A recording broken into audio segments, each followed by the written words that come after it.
ನಾನು ಹೆದರಿಕೆಯಿಂದ ಹಿಂದೆ ತಿರುಗಿ ನೋಡಿದಾಗ ನನ್ನ ಮುಂದೆ ನಿಂತಿದ್ದ ವ್ಯಕ್ತಿಯನ್ನು ನೋಡಿ ನನ್ನ ಪಾದಗಳಡಿಯಿಂದ ನೆಲವೇ ಕುಸಿದಂತಾಯಿತು ಮತ್ತು ನಾನು ಪ್ರಜ್ಞೆ ತಪ್ಪಿ ನೆಲದ ಮೇಲೆ ಬಿದ್ದೆ.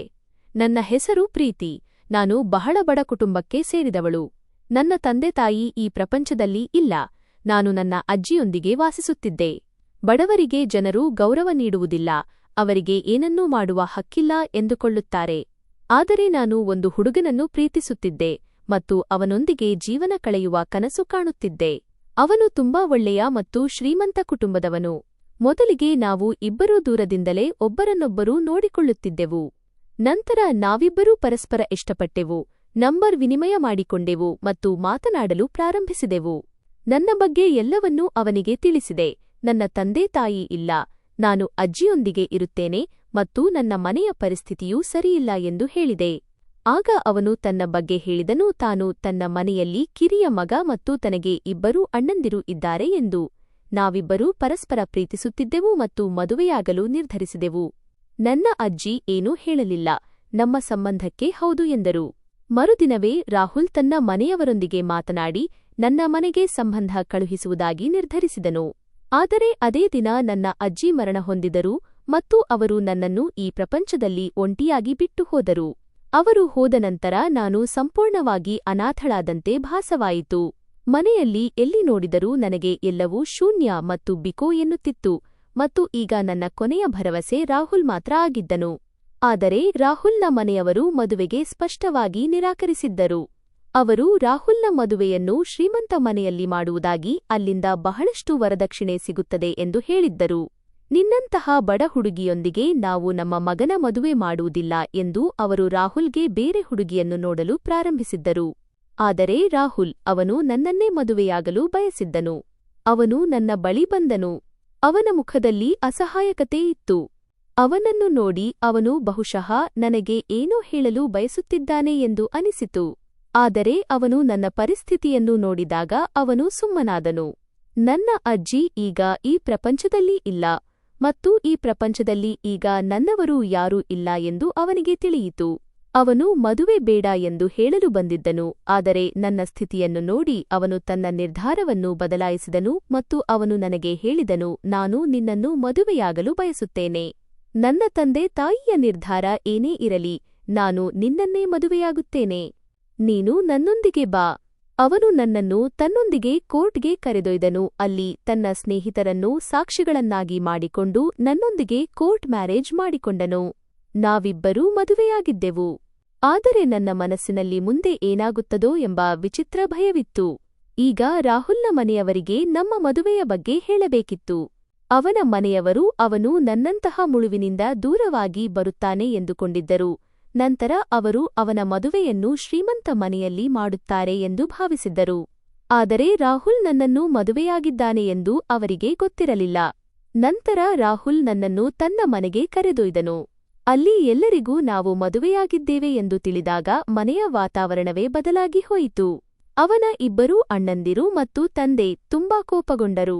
ಅವರೆಲ್ಲರೂ ರಾಹುಲ್ಗೆ ತುಂಬಾ ಮಾತುಗಳನ್ನು ಆಡಿದರು ಮತ್ತು ಈ ಮದುವೆಯನ್ನು ನಾವು ಒಪ್ಪುವುದಿಲ್ಲ ಎಂದರು. ನೀನು ಈ ಹುಡುಗಿಯನ್ನು ಎಲ್ಲಿಂದ ಕರೆದುಕೊಂಡು ಬಂದಿದ್ದೀಯೋ ಅಲ್ಲಿಗೆ ಬಿಟ್ಟು ಬಾ, ಇಲ್ಲದಿದ್ದರೆ ಸರಿಯಿರುವುದಿಲ್ಲ ಎಂದು ಹೇಳಿದರು. ಆದರೆ ರಾಹುಲ್ ನನ್ನ ಕೈಯನ್ನು ಮತ್ತಷ್ಟು ಬಿಗಿಯಾಗಿ ಹಿಡಿದುಕೊಂಡು ಹೇಳಿದನು, ನಾನು ಈಗ ಇವಳ ಕೈಯನ್ನು ಎಂದಿಗೂ ಬಿಡುವುದಿಲ್ಲ. ಈಕೆ ನನ್ನ ಹೆಂಡತಿ. ಒಂದು ವೇಳೆ ಈಕೆ ಈ ಮನೆಯಲ್ಲಿ ಇರುವುದಿಲ್ಲ ಎಂದಾದರೆ ನಾನು ಕೂಡ ಇರುವುದಿಲ್ಲ. ಅವನು ನನ್ನನ್ನು ಆ ಮನೆಯಿಂದ ದೂರ ಕರೆತಂದನು ಮತ್ತು ತನ್ನ ಮನೆಯವರೊಂದಿಗಿನ ಎಲ್ಲಾ ಸಂಬಂಧಗಳನ್ನು ಕಡಿದುಕೊಂಡನು. ನಾನು ಅವನನ್ನು ಸಮಾಧಾನಪಡಿಸಲು ಬಹಳ ಪ್ರಯತ್ನಿಸಿದೆ. ಹಾಗೆ ಮಾಡಬೇಡ, ಅವರು ನಿನ್ನ ಮನೆಯವರು, ನಿನ್ನ ಕುಟುಂಬ ಎಂದು ಹೇಳಿದೆ. ಅದಕ್ಕೆ ಅವನು, ಈಗ ನೀನೇ ನನ್ನ ಕುಟುಂಬ ಮತ್ತು ಅವರು ನಿನಗೆ ಗೌರವ ನೀಡದಿದ್ದರೆ ನಾನು ಕೂಡ ಅವರನ್ನು ಗೌರವಿಸುವುದಿಲ್ಲ.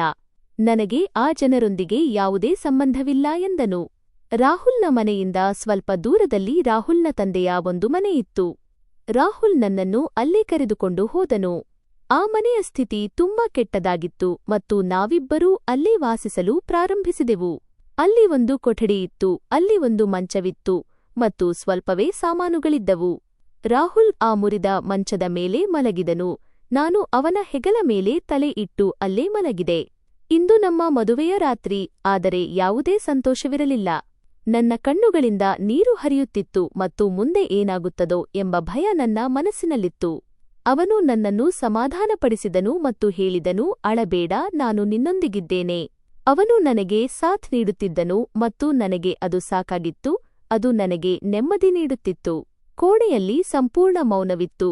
ಕೇವಲ ಒಂದು ಮುರಿದ ಕಿಟಕಿಯಿಂದ ಕೋಣೆಗೆ ಗಾಳಿ ಬರುತ್ತಿತ್ತು. ನಾನು ಅವನಿಗೆ ಹೇಳಿದೆ, ಬಹುಶಃ ನಾನು ನಿನಗೆ ಸರಿಯಾದವಳಲ್ಲ. ನಾನು ನಿನ್ನ ಜೀವನಕ್ಕೆ ಬಂದಾಗಿನಿಂದ ನಿನ್ನೊಂದಿಗೆ ಯಾವುದೂ ಸರಿಯಾಗಿ ನಡೆಯುತ್ತಿಲ್ಲ. ಈಗ ನೀನು ನಿನ್ನ ಕುಟುಂಬದಿಂದಲೇ ದೂರವಾದೆ. ಅವನು ತಕ್ಷಣ ನನ್ನ ಕೈಯನ್ನು ಹಿಡಿದು ಹೇಳಿದನು, ಈ ಮಾತನ್ನು ಈಗ ಎಂದಿಗೂ ಮನಸ್ಸಿಗೆ ತರಬೇಡ. ನೀನು ನನ್ನ ಪ್ರೀತಿ, ನೀನು ನನ್ನ ಜೀವನ. ನೀನು ನನ್ನೊಂದಿಗೆ ಇದ್ದೀಯಾ, ನನಗೆ ಅಷ್ಟೇ ಸಾಕು. ನಾನು ಅವನಿಗೆ ಹೇಳಿದೆ, ನಾನು ನಿನಗೆ ಏನನ್ನೂ ಕೊಡಲಾರೆ. ಅಷ್ಟನ್ನು ಕೇಳುತ್ತಿದ್ದಂತೆಯೇ ಅವನು ಹೇಳಿದನು, ನನಗೆ ಬರೀ ನಿನ್ನ ಸಾಥ್ ಬೇಕು, ಬೇರೇನೂ ಬೇಡ. ನನ್ನ ಜೀವನದಲ್ಲಿ ನೀವಿರುವುದು ನನಗೆ ಸಿಕ್ಕಿರುವ ದೊಡ್ಡ ಶಕ್ತಿ. ನಿಮ್ಮ ಮಾತುಗಳನ್ನು ಕೇಳಿ ನನ್ನ ಮನಸ್ಸಿನ ಭಾರ ಸ್ವಲ್ಪ ಕಡಿಮೆಯಾಯಿತು. ಆದರೆ ನನ್ನ ಕಣ್ಣೀರು ನಿಲ್ಲಲಿಲ್ಲ ಮತ್ತು ನಿಧಾನವಾಗಿ ಬೆಳಗಾಯಿತು. ಬೆಳಗಾಗುತ್ತಲೇ ರಾಹುಲ್ ನನಗಾಗಿ ಹೊರಗಿನಿಂದ ಉಪಹಾರ ತರಲು ಹೋದನು. ಅವನ ಬಳಿ ಹೆಚ್ಚು ಹಣವಿರಲಿಲ್ಲ, ಆದರೂ ಅವನು ನನಗಾಗಿ ಉಪಹಾರ ತಂದಿದ್ದನು.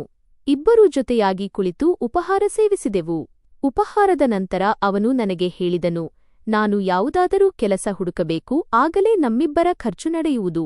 ನಾನು ಹೊರಗೆ ಹೋಗಿ ಬರುತ್ತೇನೆ ಎಂದನು. ನಾನು ಸರಿ, ಬೇಗ ಬನ್ನಿ ಎಂದೆ. ಆದರೆ ನನ್ನ ಮನಸ್ಸಿನಲ್ಲಿ ಒಂದು ಭಯವಿತ್ತು. ಅದು ನನ್ನನ್ನು ಒಳಗಿನಿಂದ ಪದೇ ಪದೇ ಕಾಡುತ್ತಿತ್ತು. ನಾನು ಯೋಚಿಸುತ್ತಿದ್ದೆ, ತನ್ನ ಮನೆಯಲ್ಲಿ ಮುದ್ದು ಮಗನಾಗಿದ್ದ ಹುಡುಗ ಇಂದು ನನಗಾಗಿ ಮನೆಮನೆಗೂ ಅಲೆದಾಡುತ್ತಿದ್ದಾನೆ ಮತ್ತು ಕೂಲಿ ಕೆಲಸ ಮಾಡಲು ಸಹ ಸಿದ್ಧನಾಗಿದ್ದಾನೆ ಎಂದು. ನಂತರ ನಾನು ನನ್ನನ್ನು ಸಮಾಧಾನಪಡಿಸಿಕೊಂಡು ಕೋಣೆಯ ಸುತ್ತಲೂ ನೋಡಿದೆ. ಅಲ್ಲಿ ತುಂಬಾ ಗಲೀಜಾಗಿತ್ತು ಮತ್ತು ಒಡೆದ ಸಾಮಾನುಗಳು ಎಲ್ಲೆಂದರಲ್ಲಿ ಬಿದ್ದಿದ್ದವು. ನಾನು ಹತ್ತಿರವಿದ್ದ ಪೊರಕೆಯನ್ನು ತೆಗೆದುಕೊಂಡು ಸ್ವಚ್ಛಗೊಳಿಸಲು ಪ್ರಾರಂಭಿಸಿದೆ. ಎಲ್ಲಾ ಸಾಮಾನುಗಳನ್ನು ಒಂದೆಡೆ ಸೇರಿಸಿದೆ.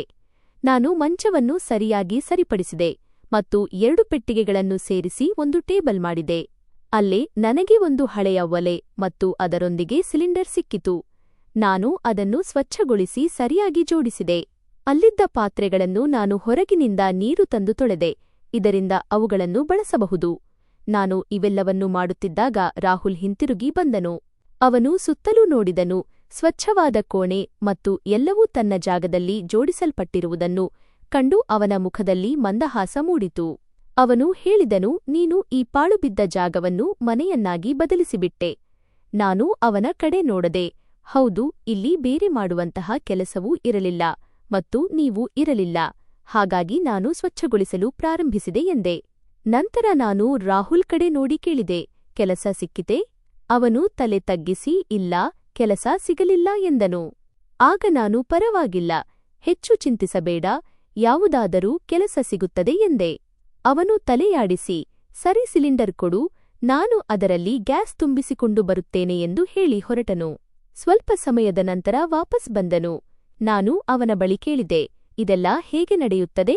ನಮ್ಮ ಜೀವನ ಈಗಷ್ಟೇ ಪ್ರಾರಂಭವಾಗಿದೆ ಮತ್ತು ನಮ್ಮ ಬಳಿ ಏನೂ ಇಲ್ಲ.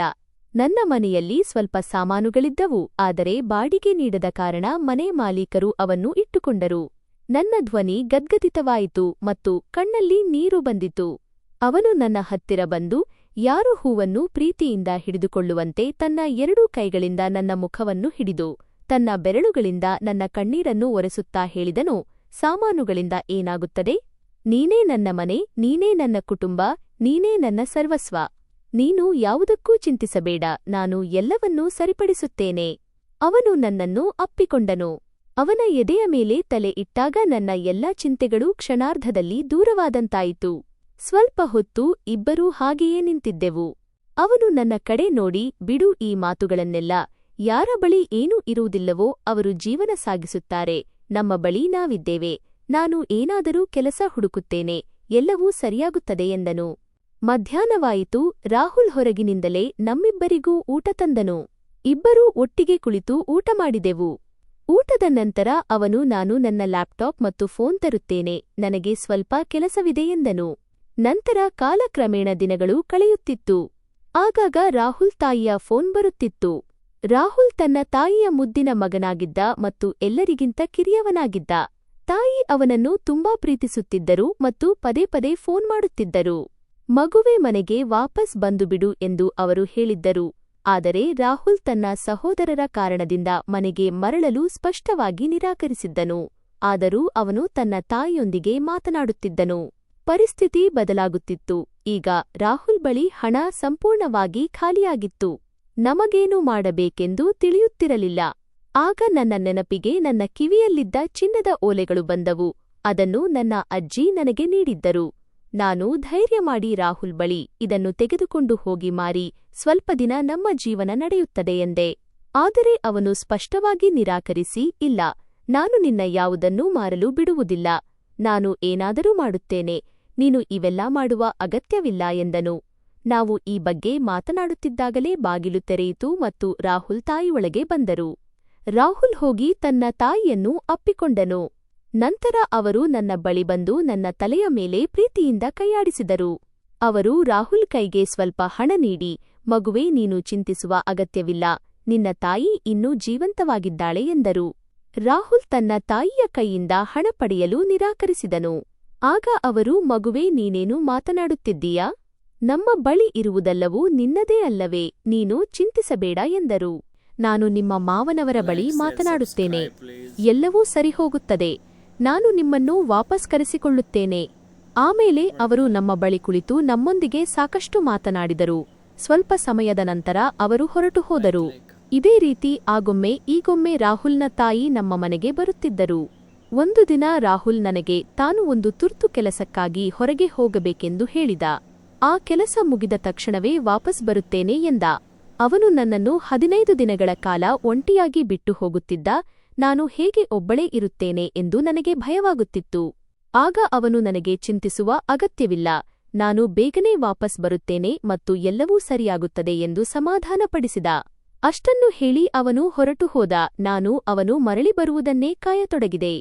ರಾಹುಲ್ ನನಗೆ ಕೆಲವು ಹಣ ನೀಡಿ ಹೋಗಿದ್ದ. ಅದರಿಂದ ನನ್ನ ಖರ್ಚು ನಡೆಯುತ್ತಿತ್ತು, ಕಾಲ ಕಳೆಯುತ್ತಿತ್ತು. ನಾನು ರಾಹುಲ್ಗೆ ಫೋನ್ ಮಾಡಲು ತುಂಬಾ ಪ್ರಯತ್ನಿಸಿದೆ, ಆದರೆ ಅವನ ಸುಳಿವೇ ಸಿಗಲಿಲ್ಲ. ಅವನು ಅಂತಹ ಯಾವ ಕೆಲಸದಲ್ಲಿ ಅಷ್ಟು ಬ್ಯುಸಿಯಾಗಿದ್ದಾನೆ ಎಂದು ನನಗೆ ಅರ್ಥವಾಗುತ್ತಿರಲಿಲ್ಲ. ಅವನಿಗೆ ನನ್ನ ನೆನಪೇ ಬರುತ್ತಿರಲಿಲ್ಲವೇನೋ. ನಾನು ಪ್ರತಿದಿನ ಬಾಗಿಲ ಬಳಿ ಕುಳಿತು ಬಹುಶಃ ಈಗ ಬರುತ್ತಾನೇನೋ ಎಂಬ ನಿರೀಕ್ಷೆಯಲ್ಲಿ ಕಾಯುತ್ತಿದ್ದೆ.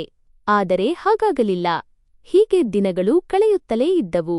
ಅವನು 15 ದಿನ ಎನ್ನುತ್ತಿದ್ದ, ಆದರೆ ಇಂದು 25 ದಿನಗಳು ಕಳೆದು ಹೋಗಿದ್ದವು. ಅವನು ಬಂದಿರಲಿಲ್ಲ. ನನ್ನ ಮನಸ್ಸು ತುಂಬಾ ಆತಂಕಕ್ಕೆ ಒಳಗಾಗಿತ್ತು. ಆಗಲೇ ಒಂದು ದಿನ ಇದ್ದಕ್ಕಿದ್ದಂತೆ ಬಾಗಿಲಿಗೆ ಯಾರೋ ಬಡಿದಂತಾಯಿತು. ನಾನು ಬಾಗಿಲಿನತ್ತ ಹೋದೆ. ರಾಹುಲ್ ಬಂದಿರಬಹುದೆಂದು ನನಗೆ ಅನ್ನಿಸಿತು. ಸಂತೋಷದಿಂದ ಬಾಗಿಲು ತೆರೆದೆ. ಆದರೆ ಎದುರಿಗೆ ರಾಹುಲ್ ಇರಲಿಲ್ಲ. ಬದಲಾಗಿ ಕೈಯಲ್ಲಿ ಸೂಟ್ಕೇಸ್ ಹಿಡಿದುಕೊಂಡಿದ್ದ 2 ವ್ಯಕ್ತಿಗಳು ನಿಂತಿದ್ದರು. ನಾನು ಅವರನ್ನು, ನೀವು ಯಾರು ಎಂದು ಕೇಳಿದೆ. ಆಗ ಅವರು, ನೀವು ರಾಹುಲ್ ಅವರ ಪತ್ನಿಯೇ ಎಂದು ಕೇಳಿದರು. ನಾನು, ಹೌದು, ನಾನು ಅವರ ಪತ್ನಿ. ಏನಾಯಿತು ಹೇಳಿ ಎಂದೆ. ಆಗ ಅವರು ಈಗ ಈ ಜಗತ್ತಿನಲ್ಲಿ ಇಲ್ಲ. ಕಾರು ಅಪಘಾತದಲ್ಲಿ ಅವರು ಮೃತಪಟ್ಟಿದ್ದಾರೆ. ಅವರ ಸ್ಥಿತಿ ತುಂಬಾ ಹದಗೆಟ್ಟಿತ್ತು. ಹಾಗಾಗಿ ನಾವು ಅವರನ್ನು ಇಲ್ಲಿಗೆ ತರಲು ಸಾಧ್ಯವಾಗಲಿಲ್ಲ. ಇದು ಅವರ ಕೆಲವು ವಸ್ತುಗಳು, ನಿಮಗೆ ನೀಡಲು ಬಂದಿದ್ದೇವೆ ಎಂದರು. ಈ ಮಾತು ಕೇಳುತ್ತಿದ್ದಂತೆ ನನ್ನ ಕಾಲಿನಡಿಯ ಭೂಮಿಯೇ ಕುಸಿದಂತಾಯಿತು. ನನ್ನ ಸ್ಥಿತಿ ತುಂಬಾ ಹದಗೆಟ್ಟಿತು. ಅಳುತ್ತಲೇ ನಾನು ನೆಲದ ಮೇಲೆ ಕುಳಿತುಬಿಟ್ಟೆ. ಅವರು ಅಲ್ಲಿಂದ ಹೊರಟು ಹೋದರು. ರಾಹುಲ್ ನನ್ನ ಜೀವನದ ಕೊನೆಯ ಆಸರೆಯಾಗಿದ್ದ. ಈಗ ಅವನು ಕೂಡ ಈ ಜಗತ್ತಿನಲ್ಲಿಲ್ಲ. ನಾನೀಗ ಒಬ್ಬಳೇ ಹೇಗೆ ಬದುಕಲಿ? ಈ ವಿಚಾರಗಳು ನನ್ನ ತಲೆಯಲ್ಲಿ ಸುಳಿಯುತ್ತಿತ್ತು. ನನ್ನ ಪ್ರಪಂಚವೇ ಬುಡಮೇಲಾಗಿತ್ತು. ನಾನು ಸಂಪೂರ್ಣವಾಗಿ ನಾಶವಾಗಿದ್ದೆ. ಈ ವಿಷಯ ರಾಹುಲ್ನ ಸಹೋದರರಿಗೆ ಮತ್ತು ತಂದೆ ತಾಯಿಗೆ ತಿಳಿದಾಗ ಅವರು ನನ್ನ ಬಳಿ ಬಂದರು. ರಾಹುಲ್ನ ತಾಯಿಗೆ ನನ್ನ ಮೇಲೆ ಸಹಾನುಭೂತಿ ಇತ್ತು. ಆದರೆ ಅವನ ಸಹೋದರರಿಗೆ ಮತ್ತು ಅವರ ಪತ್ನಿಯರಿಗೆ ನಾನು ಕಣ್ಣಿಗೆ ಬಿದ್ದರಾಗುತ್ತಿರಲಿಲ್ಲ.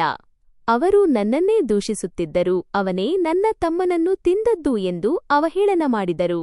ನನಗೆ ಧೈರ್ಯ ತುಂಬುವವರು ಯಾರೂ ಇರಲಿಲ್ಲ. ಆಗ ರಾಹುಲ್ನ ಅತ್ತಿಗೆ, ನೀನು ನಮ್ಮ ಮನೆಯಲ್ಲಿ ಕೆಲಸ ಮಾಡಬಹುದು ಎಂದಳು. ಅವರ ಮಾತು ಕೇಳಿ ನನ್ನ ತಲೆಯ ಮೇಲೆ ಸೂರು ಸಿಗುತ್ತದೆ ಮತ್ತು 2 ಹೊತ್ತಿನ ಊಟ ಸಿಗುತ್ತದೆ ಎಂದು ನನಗನಿಸಿತು. ಅದಕ್ಕೆ ನಾನು ಒಪ್ಪಿಕೊಂಡೆ.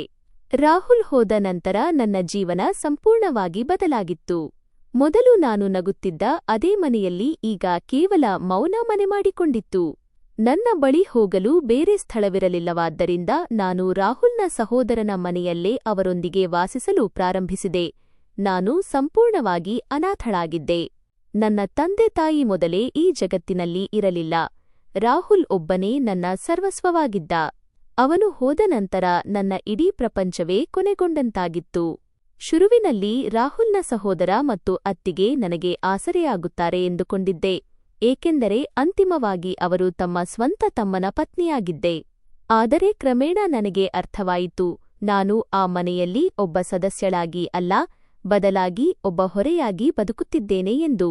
ರಾಹುಲ್ನ ಅತ್ತಿಗೆ ನನ್ನಿಂದ ತುಂಬಾ ಕೆಲಸ ಮಾಡಿಸಿಕೊಳ್ಳುತ್ತಿದ್ದರು. ಅವರು ನನ್ನನ್ನು ಎಂದಿಗೂ ಮನುಷ್ಯಳೆಂದು ಪರಿಗಣಿಸಲಿಲ್ಲ. ಅವರ ದೃಷ್ಟಿಯಲ್ಲಿ ನಾನು ಕೇವಲ ಕೆಲಸ ಮಾಡುವ ಒಂದು ಯಂತ್ರವಾಗಿದ್ದೆ, ಎಷ್ಟೊತ್ತು ಕೆಲಸ ಮಾಡುತ್ತಲೇ ಇರಬೇಕು. ನನ್ನ ಇಡೀ ದಿನಚರಿ ಬದಲಾಗಿತ್ತು. ನಾನು ಮುಂಜಾನೆ ಕತ್ತಲಿರುವಾಗಲೇ ಎದ್ದೇಳುತ್ತಿದ್ದೆ. ಮೊದಲು ಅಂಗಳದಲ್ಲಿ ಗುಡಿಸುವುದು, ನಂತರ ನೀರು ತುಂಬುವುದು, ಒಲೆ ಹಚ್ಚುವುದು, ಎಲ್ಲರಿಗೂ ಚಹಾ ಮಾಡುವುದು, ಪಾತ್ರೆ ತೊಳೆಯುವುದು, ಬಟ್ಟೆ ಒಗೆಯುವುದು ಮತ್ತು ಇಡೀ ಮನೆಯನ್ನು ಸ್ವಚ್ಛಗೊಳಿಸುವುದು ಇದೇ ನನ್ನ ಜೀವನವಾಗಿತ್ತು. ಬೆಳಿಗ್ಗೆಯಿಂದ ರಾತ್ರಿಯವರೆಗೆ ನಾನು ಕೆಲಸ ಮಾಡುತ್ತಲೇ ಇರುತ್ತಿದ್ದೆ ಮತ್ತು ಬದಲಾಗಿ ನನಗೆ ಸಿಗುತ್ತಿದ್ದುದು ಕೇವಲ ನಿಂದನೆಗಳು ಮಾತ್ರ. ಎಲ್ಲಾದರೂ ಸ್ವಲ್ಪ ನೀರು ಚೆಲ್ಲಿದರೆ ಬೈಗುಳ, ಬಟ್ಟೆ ಸರಿಯಾಗಿ ಒಣಗದಿದ್ದರೆ ಬೈಗುಳ. ನಾನು ಮನುಷ್ಯಳಲ್ಲ, ಕೇವಲ ಕೆಲಸಕ್ಕಾಗಿಯೇ ಹುಟ್ಟಿದ ಯಂತ್ರ ಎಂದು ನನಗೆ ಅನ್ನಿಸತೊಡಗಿತ್ತು. ರಾಹುಲ್ನ ವಸ್ತುಗಳಿದ್ದ ಸೂಟ್ಕೇಸ್, ಅವನ ಬಟ್ಟೆಗಳು, ಅವನ ಫೋನ್ ಅನ್ನು ನಾನು ಆಗಾಗ ಕದ್ದು ತೆಗೆದು ನೋಡುತ್ತಿರುತ್ತಿದ್ದೆ. ಎಲ್ಲರೂ ಮಲಗಿದ ಮೇಲೆ ನಾನು ಅವನ ಫೋನ್ನಿಂದ ನಮ್ಮ ಹಳೆಯ ಫೋಟೋಗಳನ್ನು ನೋಡುತ್ತಿದ್ದೆ. ನಾವಿಬ್ಬರೂ ನಗುತ್ತಿದ್ದ ಫೋಟೋಗಳು, ಎಲ್ಲೋ ತಿರುಗಾಡಲು ಹೋಗಿದ್ದ ಫೋಟೋಗಳು, ಅವನು ತೆಗೆದ ನನ್ನ ಫೋಟೋಗಳು. ಅದನ್ನೆಲ್ಲ ನೋಡುತ್ತಾ ದಿನ ಕಳೆಯುತ್ತಿದ್ದೆ. ಆ ಫೋಟೋಗಳನ್ನು ನೋಡಿದಾಗ ನನ್ನ ಕಣ್ಣುಗಳಿಂದ ತಾನಾಗಿಯೇ ಕಣ್ಣೀರು ಹರಿಯುತ್ತಿತ್ತು. ನಾನು ಫೋನನ್ನು ನನ್ನ ಎದೆಗೆ ಅಪ್ಪಿಕೊಳ್ಳುತ್ತಾ ಕುಳಿತುಕೊಳ್ಳುತ್ತಿದ್ದೆ ಮತ್ತು ಒಂದು ವೇಳೆ ರಾಹುಲ್ ಇಂದು ಬದುಕಿದ್ದರೆ ನನ್ನ ಜೀವನ ಹೀಗಿರುತ್ತಿರಲಿಲ್ಲ ಎಂದು ಯೋಚಿಸುತ್ತಿದ್ದೆ. ಅವನು ನನ್ನನ್ನು ಎಂದಿಗೂ ಈ ಸ್ಥಿತಿಯಲ್ಲಿ ಇರಲು ಬಿಡುತ್ತಿರಲಿಲ್ಲ. ಕೆಲವೊಮ್ಮೆ ನಾನು ಎಷ್ಟು ಮುರಿದು ಹೋಗುತ್ತಿದ್ದೆ ಎಂದರೆ ನಾನು ಕೂಡ ಸಾಯಬೇಕು ಎಂದು ಅನಿಸುತ್ತಿತ್ತು. ಕೊನೆಗೆ ನಾನು ಯಾರಿಗಾಗಿ ಬದುಕುತ್ತಿದ್ದೇನೆ? ನನ್ನ ಬಳಿ ಯಾವುದೇ ಸಂತೋಷ ಉಳಿದಿರಲಿಲ್ಲ, ಯಾವುದೇ ಕನಸೂ ಇರಲಿಲ್ಲ. ನಾನು ಸತ್ತರೆ ಬಹುಶಃ ಈ ನೋವು, ಈ ಕಷ್ಟ ಎಲ್ಲವೂ ಕೊನೆಗೊಳ್ಳುತ್ತದೆ ಎಂದು ನನಗೆ ಅನಿಸುತ್ತಿತ್ತು. ಆದರೆ ನಂತರ ಒಂದು ದಿನ ನನ್ನ ಜೀವನದಲ್ಲಿ ಅಂತಹ ಒಂದು ತಿರುವು ಬಂತು. ಅದು ನನಗೆ ಮತ್ತೆ ಬದುಕಲು ಕಾರಣವನ್ನು ನೀಡಿತು. ನಾನು ಗರ್ಭಿಣಿಯಾಗಿದ್ದೇನೆ ಎಂದು ನನಗೆ ತಿಳಿಯಿತು. ಈ ವಿಷಯ ತಿಳಿದಾಗ ನಾನು ಬಹಳ ಹೊತ್ತು ಅತ್ತೆ. ಆದರೆ ಅಂದು ನನ್ನ ಕಣ್ಣೀರು ದುಃಖದ್ದಾಗಿರಲಿಲ್ಲ. ಅಂದು ಮೊದಲ ಬಾರಿಗೆ ರಾಹುಲ್ ನನ್ನಿಂದ ಸಂಪೂರ್ಣವಾಗಿ ದೂರ ಹೋಗಿಲ್ಲ ಎಂದು ನನಗೆ ಅನಿಸಿತು. ಅವನ ಒಂದು ಭಾಗ ಇನ್ನೂ ನನ್ನೊಳಗೆ ಜೀವಂತವಾಗಿದೆ. ನಾನು ನನ್ನ ಹೊಟ್ಟೆಯ ಮೇಲೆ ಕೈ ಇಟ್ಟುಕೊಂಡು ನನಗೆ ನಾನೇ ಹೇಳಿಕೊಂಡೆ, ಈಗ ನಾನು ಬದುಕಲೇಬೇಕು. ನನಗಾಗಿ ಮಾತ್ರವಲ್ಲ, ನನ್ನ ಮಗುವಿಗಾಗಿ. ಜೀವನದಲ್ಲಿ ಮೊದಲ ಬಾರಿಗೆ ನನಗೆ ಒಂದು ಭರವಸೆ ಸಿಕ್ಕಿತ್ತು. ಬಹುಶಃ ಇನ್ನು ಮುಂದೆ ಎಲ್ಲವೂ ಬದಲಾಗಬಹುದು ಎಂದು ನಾನು ಭಾವಿಸಿದ್ದೆ. ಬಹುಶಃ ರಾಹುಲ್ನ ಅತ್ತಿಗೆಯೂ ನನ್ನೊಂದಿಗೆ ಸ್ವಲ್ಪ ಒಳ್ಳೆಯ ನಡವಳಿಕೆಯನ್ನು ಹೊಂದಬಹುದು, ಏಕೆಂದರೆ ಈಗ ನಾನು ಒಬ್ಬಳೇ ಇರಲಿಲ್ಲ. ನನ್ನ ಒಳಗೆ ರಾಹುಲ್ನ ಕುರುಹು ಬೆಳೆಯುತ್ತಿತ್ತು. ಆದರೆ ಹಾಗೇನೂ ಆಗಲಿಲ್ಲ. ನಾನು ಈ ವಿಷಯವನ್ನು ರಾಹುಲ್ನ ಅತ್ತಿಗೆಗೆ ಹೇಳಿದಾಗ ಅವರ ಮುಖದಲ್ಲಿ ಯಾವುದೇ ಸಂತೋಷ ಇರಲಿಲ್ಲ. ಅವರು ಕೇವಲ ಒಮ್ಮೆ ನನ್ನನ್ನು ಮೇಲಿಂದ ಕೆಳಗೆ ನೋಡಿದರು ಮತ್ತು ತಣ್ಣನೆಯ ಸ್ವರದಲ್ಲಿ, ಸರಿ, ಹಾಗಾದರೆ ಈಗ ನೀನು ಹೆಚ್ಚು ಎಚ್ಚರಿಕೆಯಿಂದ ಕೆಲಸ ಮಾಡಬೇಕಾಗುತ್ತದೆ ಎಂದರು. ಅವರ ಮಾತನ್ನು ಕೇಳಿ ನನಗೆ ತುಂಬಾ ನೋವಾಯಿತು. ಅವರು ಕನಿಷ್ಠ 2 ಒಳ್ಳೆಯ ಮಾತುಗಳನ್ನು ಆಡುತ್ತಾರೆ ಎಂದು ನಾನು ನಿರೀಕ್ಷಿಸಿದ್ದೆ. ಆದರೆ ಅವರಿಗೆ ಯಾವುದೂ ವ್ಯತ್ಯಾಸವೇ ಆಗಿರಲಿಲ್ಲ. ಅದರ ನಂತರ ಅವರು ನನ್ನ ಮೇಲೆ ಕೆಲಸದ ಹೊರೆಯನ್ನು ಇನ್ನಷ್ಟು ಹೆಚ್ಚಿಸಲು ಪ್ರಾರಂಭಿಸಿದರು. ಮೊದಲು ನಾನು ಇಡೀ ಮನೆಯ ಕೆಲಸ ಮಾಡುತ್ತಿದ್ದೆ. ಆದರೆ ಈಗ ಕೆಲಸದ ಹೊರೆ ಇನ್ನೂ ಹೆಚ್ಚಾಗಿತ್ತು. ಬೆಳಿಗ್ಗೆಯಿಂದ ರಾತ್ರಿಯವರೆಗೆ ನಾನು ವಿರಾಮವಿಲ್ಲದೆ ಕೆಲಸ ಮಾಡುತ್ತಲೇ ಇದ್ದೆ. ಪಾತ್ರೆ ತೊಳೆಯುವುದು, ಗುಡಿಸುವುದು, ಬಟ್ಟೆಗಳ ರಾಶಿಯನ್ನು ಒಗೆಯುವುದು, ಇಡೀ ಮನೆಯನ್ನು ಸ್ವಚ್ಛಗೊಳಿಸುವುದು ಎಲ್ಲವೂ ನನ್ನ ಮೇಲೆ ಇತ್ತು. ಕೆಲವೊಮ್ಮೆ ನನ್ನ ದೇಹ ಸಹಕರಿಸುತ್ತಿರಲಿಲ್ಲ. ಸೊಂಟ ನೋವು ಕಾಣಿಸಿಕೊಳ್ಳುತ್ತಿತ್ತು, ತಲೆ ಸುತ್ತುತ್ತಿತ್ತು. ಆದರೂ ನನಗೆ ವಿಶ್ರಾಂತಿ ಪಡೆಯಲು ಬಿಡುತ್ತಿರಲಿಲ್ಲ. ನಾನು ಸ್ವಲ್ಪ ಹೊತ್ತು ಕುಳಿತುಕೊಂಡರೆ ರಾಹುಲ್ನ ಅತ್ತಿಗೆ ತಕ್ಷಣವೇ, ಈಗಲೇ ಕುಳಿತುಕೊಂಡೆಯಾ? ಕೆಲಸ ಯಾರು ಮಾಡುತ್ತಾರೆ? ನಿನಗೆ ಬರೀ ನೆಪ ಬೇಕು ಎನ್ನುತ್ತಿದ್ದರು. ನನಗೆ ಭಯವಾಗುತ್ತಿತ್ತು. ಹೆಚ್ಚು ಮಾತನಾಡಿದರೆ ಅವರು ನನ್ನನ್ನು ಮನೆಯಿಂದ ಹೊರಹಾಕಿಬಿಟ್ಟರೆ ಎಂದು. ಅದಕ್ಕಾಗಿಯೇ ನಾನು ಮೌನವಾಗಿ ಎಲ್ಲವನ್ನೂ ಸಹಿಸುತ್ತಿದ್ದೆ. ಹಲವು ಬಾರಿ ಅವರು ಕೋಪದಲ್ಲಿ ನನ್ನ ಮೇಲೆ ಕೈಯನ್ನು ಎತ್ತುತ್ತಿದ್ದರು. ಕೆಲವೊಮ್ಮೆ ತಳ್ಳುತ್ತಿದ್ದರು, ಕೆಲವೊಮ್ಮೆ ತೋಳು ಹಿಡಿದು ಕೊಡವುತ್ತಿದ್ದರು. ನಾನು ನೋವಿನಿಂದ ಅಳುತ್ತಿದ್ದೆ, ಆದರೆ ಯಾರ ಬಳಿಯೂ ದೂರು ನೀಡಲು ಸಾಧ್ಯವಿರಲಿಲ್ಲ, ಏಕೆಂದರೆ ನನ್ನವರು ಯಾರೂ ಇರಲಿಲ್ಲ. ನಾನು ಕೇವಲ ನನ್ನ ಮಗುವಿಗಾಗಿ ಎಲ್ಲವನ್ನೂ ಸಹಿಸುತ್ತಿದ್ದೆ. ನಾನು ಈ ಮನೆಯನ್ನು ಬಿಟ್ಟರೆ ನಾನು ಎಲ್ಲಿಗೆ ಹೋಗಲಿ? ಹೇಗೆ ನನ್ನ ಮಗುವಿಗೆ ಜನ್ಮ ನೀಡಲಿ? ಹೇಗೆ ಅದನ್ನು ಸಾಕಿಸಲಹಲಿ? ಇದೇ ಯೋಚನೆಯಲ್ಲಿ ನಾನು ಪ್ರತಿದಿನ ನನಗೆ ಸಮಾಧಾನ ಹೇಳಿಕೊಳ್ಳುತ್ತಿದ್ದೆ. ಒಂದು ದಿನದ ಮಾತು. ನಾನು ಅಡುಗೆ ಮನೆಯಲ್ಲಿ ಕೆಳಗೆ ಕುಳಿತು ಊಟ ಮಾಡುತ್ತಿದ್ದೆ. ಮನೆಯವರೆಲ್ಲರೂ ಹೊರಗೆ ಊಟ ಮಾಡಿದ್ದರು. ಯಾವಾಗಲೂ ನನ್ನಂತೆ ನನಗೂ ಕೊನೆಯಲ್ಲಿಯೇ ಊಟ ಸಿಗುತ್ತಿತ್ತು. ನಾನು ಮೌನವಾಗಿ ಬೇಗಬೇಗನೆ ಊಟ ಮಾಡುತ್ತಿದ್ದೆ. ಆಗಲೇ ರಾಹುಲ್ನ ಅಣ್ಣ ಒಳಗೆ ಬಂದು, ನೀನು ಯಾವಾಗಲೂ ಅಡುಗೆ ಮನೆಯಲ್ಲಿ ಒಬ್ಬಳೇ ಕುಳಿತು ಯಾಕೆ ಊಟ ಮಾಡುತ್ತೀಯಾ? ಹೊರಗೆ ನಮ್ಮೊಂದಿಗೆ ಕುಳಿತು ಊಟ ಮಾಡು ಎಂದರು. ಅವರ ಮಾತನ್ನು ಕೇಳಿ ನಾನು ಸ್ವಲ್ಪ ಆಶ್ಚರ್ಯಗೊಂಡೆ, ಏಕೆಂದರೆ ಮೊದಲ ಬಾರಿಗೆ ಯಾರೂ ನನ್ನೊಂದಿಗೆ ಈ ರೀತಿ ಸಾಮಾನ್ಯ ರೀತಿಯಲ್ಲಿ ಮಾತನಾಡಿದ್ದರು. ನಾನು ನಿಧಾನವಾಗಿ ಹೂ ಅಂದೆ ಮತ್ತು ನನ್ನ ತಟ್ಟೆಯನ್ನು ತೆಗೆದುಕೊಂಡು ಹೊರಗೆ ಹೋದೆ. ಹೊರಗೆ ಎಲ್ಲರೂ ಕುಳಿತಿದ್ದರು. ನಾನು ಭಯಭೀತರಾಗಿ ಒಂದು ಮೂಲೆಯಲ್ಲಿ ಕುಳಿತುಕೊಂಡೆ. ಆಗ ರಾಹುಲ್ನ ಅತ್ತಿಗೆ ನನ್ನ ಕಡೆ ನೋಡಿದರು. ನಂತರ ರಾಹುಲ್ನ ಅಣ್ಣನ ಕಡೆಗೆ ನೋಡಿ, ಇವಳನ್ನು ಅವಳ ಯೋಗ್ಯತೆಯಲ್ಲೇ ಇಟ್ಟುಕೋ, ಇಲ್ಲದಿದ್ದರೆ ಹೆಚ್ಚು ತಲೆಗೆ ಹತ್ತಿಕೊಳ್ಳುತ್ತಾಳೆ ಎಂದು ಹೇಳಿದರು. ಅವರ ಮಾತನ್ನು ಕೇಳಿ ಎಲ್ಲರ ಮುಂದೆ ಯಾರೋ ನನಗೆ ಕಪಾಳಮೋಕ್ಷ ಮಾಡಿದಂತೆನಿಸಿತು. ನನ್ನ ಕೈಗಳು ಅಲ್ಲೇ ನಿಂತು ಹೋಗಿದ್ದವು. ತಟ್ಟೆಯನ್ನು ಹಿಡಿದುಕೊಂಡೇ ನನ್ನ ಬೆರಳುಗಳು ನಡುಗುತ್ತಿದ್ದವು. ನಾನು ಏನು ತಪ್ಪು ಮಾಡಿದ್ದೆ ಅಂತ ನನಗೆ ಅರ್ಥವಾಗುತ್ತಿರಲಿಲ್ಲ. ಅಷ್ಟೊಂದು ಸಣ್ಣ ವಿಷಯಕ್ಕೆ ಅವರು ನನ್ನನ್ನು ಅವಮಾನಿಸಿದರು. ನಾನು ಅಲ್ಲಿ ಕುಳಿತುಕೊಳ್ಳಲು ತುಂಬಾ ನಾಚಿಕೆಪಡುತ್ತಿದ್ದೆ. ರಾಹುಲ್ನ ಅಣ್ಣನೂ ಏನೂ ಹೇಳಲಿಲ್ಲ. ಅವರು ಮೌನವಾಗಿ ಊಟ ಮಾಡುತ್ತಲೇ ಇದ್ದರು ಮತ್ತು ನಾನು ತಲೆ ತಗ್ಗಿಸಿ ಕುಳಿತುಕೊಂಡೆ. ನನ್ನ ಕಣ್ಣುಗಳಲ್ಲಿ ಕಣ್ಣೀರು ತುಂಬಿಕೊಂಡಿತ್ತು. ಆದರೆ ನಾನು ಅಳಲು ಪ್ರಯತ್ನಿಸಲಿಲ್ಲ, ಏಕೆಂದರೆ ನಾನು ಅಳುವುದನ್ನು ಅವರು ನೋಡಬಾರದು ಎಂದು ಬಯಸಿದ್ದೆ. ಅಂದು ರಾತ್ರಿ ನಾನು ಬಹಳ ಅತ್ತೆ. ನಾನು ನನ್ನ ಕೋಣೆಗೆ ಹೋಗಿ ರಾಹುಲ್ನ ಫೋನ್ ತೆಗೆದು ಅವನ ಫೋಟೋ ನೋಡುತ್ತಾ ಅಳುತ್ತಲೇ ಇದ್ದೆ. ನಾನು ಫೋಟೋಗೆ ಹೇಳಿದೆ, ನೋಡು ರಾಹುಲ್, ನೀನು ಹೋದ ನಂತರ ನನ್ನ ಸ್ಥಿತಿ ಏನಾಗಿದೆ. ನಾನು ಪ್ರತಿದಿನ ಮುರಿದು ಹೋಗುತ್ತಿದ್ದೇನೆ. ಆದರೆ ನಂತರ ನಾನು ನನ್ನ ಹೊಟ್ಟೆಯ ಮೇಲೆ ಕೈ ಇಟ್ಟುಕೊಂಡು ನನಗೆ ಸಮಾಧಾನ ಮಾಡಿಕೊಂಡೆ. ನಾನು ಈಗ ಒಬ್ಬಳೇ ಇಲ್ಲ ಎಂಬುದು ನನಗೆ ನೆನಪಾಯಿತು. ನಾನು ನನ್ನ ಮಗುವಿಗಾಗಿ ಬಲಶಾಲಿಯಾಗಬೇಕು. ಎಷ್ಟು ನೋವು ಇದ್ದರೂ ನಾನು ಬದುಕಬೇಕು ಮತ್ತು ಯಾವುದೇ ಪರಿಸ್ಥಿತಿಯಲ್ಲೂ ನನ್ನ ಮಗುವನ್ನು ಈ ಜಗತ್ತಿಗೆ ಕರೆತರಬೇಕು. ಒಂದು ದಿನದ ಮಾತು. ಬೆಳಿಗ್ಗೆಯಿಂದಲೇ ನನ್ನ ದೇಹದಲ್ಲಿ ತುಂಬಾ ದೌರ್ಬಲ್ಯ ಅನಿಸುತ್ತಿತ್ತು. ರಾತ್ರಿ ಸರಿಯಾಗಿ ನಿದ್ರೆಯೂ ಬಂದಿರಲಿಲ್ಲ ಮತ್ತು ಬೆಳಿಗ್ಗೆ ಏಳುತ್ತಿದ್ದಂತೆ ಮತ್ತೆ ಅದೇ ಕೆಲಸ ಪ್ರಾರಂಭವಾಯಿತು. ಮೊದಲು ಇಡೀ ಮನೆಯನ್ನು ಸ್ವಚ್ಛಗೊಳಿಸುವುದು, ನಂತರ ಪಾತ್ರೆಗಳು, ನಂತರ ಬಟ್ಟೆಗಳು ಮತ್ತು ಅದರ ನಂತರ ಅಡುಗೆಮನೆಯ ಕೆಲಸ. ನಾನು ನಿರಂತರವಾಗಿ ಕೆಲಸ ಮಾಡುತ್ತಲೇ ಇದ್ದೆ. ಆದರೆ ಅಂದು ನನ್ನ ದೇಹವು ಸಹಕರಿಸುತ್ತಿರಲಿಲ್ಲ. ಪದೇ ಪದೇ ತಲೆಸುತ್ತು ಬರುತ್ತಿತ್ತು. ಕಣ್ಣೆದುರು ಎಲ್ಲವೂ ಮಸುಕಾಗಿ ಕಾಣುತ್ತಿತ್ತು. ಆದರೂ ನಾನು ನನ್ನನ್ನು ಹತೋಟಿಯಲ್ಲಿ ಇಟ್ಟುಕೊಂಡಿದ್ದೆ, ಏಕೆಂದರೆ ನನಗೆ ತಿಳಿದಿತ್ತು, ನಾನು ಸ್ವಲ್ಪ ವಿಶ್ರಾಂತಿ ಪಡೆಯಲು ಪ್ರಯತ್ನಿಸಿದರೂ ರಾಹುಲ್ನ ಅತ್ತಿಗೆ ಮತ್ತೆ ಹೀಯಾಳಿಸಲು ಪ್ರಾರಂಭಿಸುತ್ತಾರೆ ಎಂದು.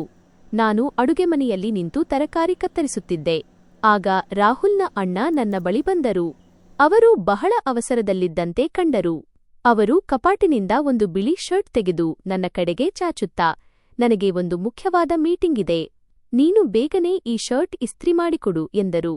ಅವರ ಧ್ವನಿ ಸಾಮಾನ್ಯವಾಗಿಯೇ ಇತ್ತು.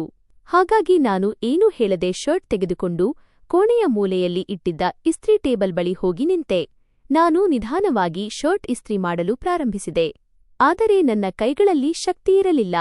ತಲೆ ಭಾರವಾಗಿತ್ತು ಮತ್ತು ಹೊಟ್ಟೆಯಲ್ಲಿಯೂ ವಿಚಿತ್ರವಾದ ನೋವು ಕಾಣಿಸಿಕೊಳ್ಳುತ್ತಿತ್ತು. ನಾನು ನನ್ನನ್ನು ಸಂಭಾಳಿಸಲು ಪ್ರಯತ್ನಿಸುತ್ತಿದ್ದೆ, ಏಕೆಂದರೆ ಯಾರಾದರೂ ಮತ್ತೆ ನನ್ನ ಮೇಲೆ ಕಿರುಚುವುದು ನನಗೆ ಇಷ್ಟವಿರಲಿಲ್ಲ. ನಾನು ಇಸ್ತ್ರಿ ಮಾಡುತ್ತಾ ಈ ದಿನ ಯಾವಾಗ ಮುಗಿಯುವುದೋ ಎಂದು ಮನಸ್ಸಿನಲ್ಲಿಯೇ ಅಂದುಕೊಳ್ಳುತ್ತಿದ್ದೆ. ಆಗಲೇ ಇದ್ದಕ್ಕಿದ್ದಂತೆ ಕಣ್ಣೆದುರು ಕತ್ತಲೆ ಆವರಿಸಿತು. ನನಗೆ ಜೋರಾಗಿ ತಲೆಸುತ್ತು ಬಂದಿತು.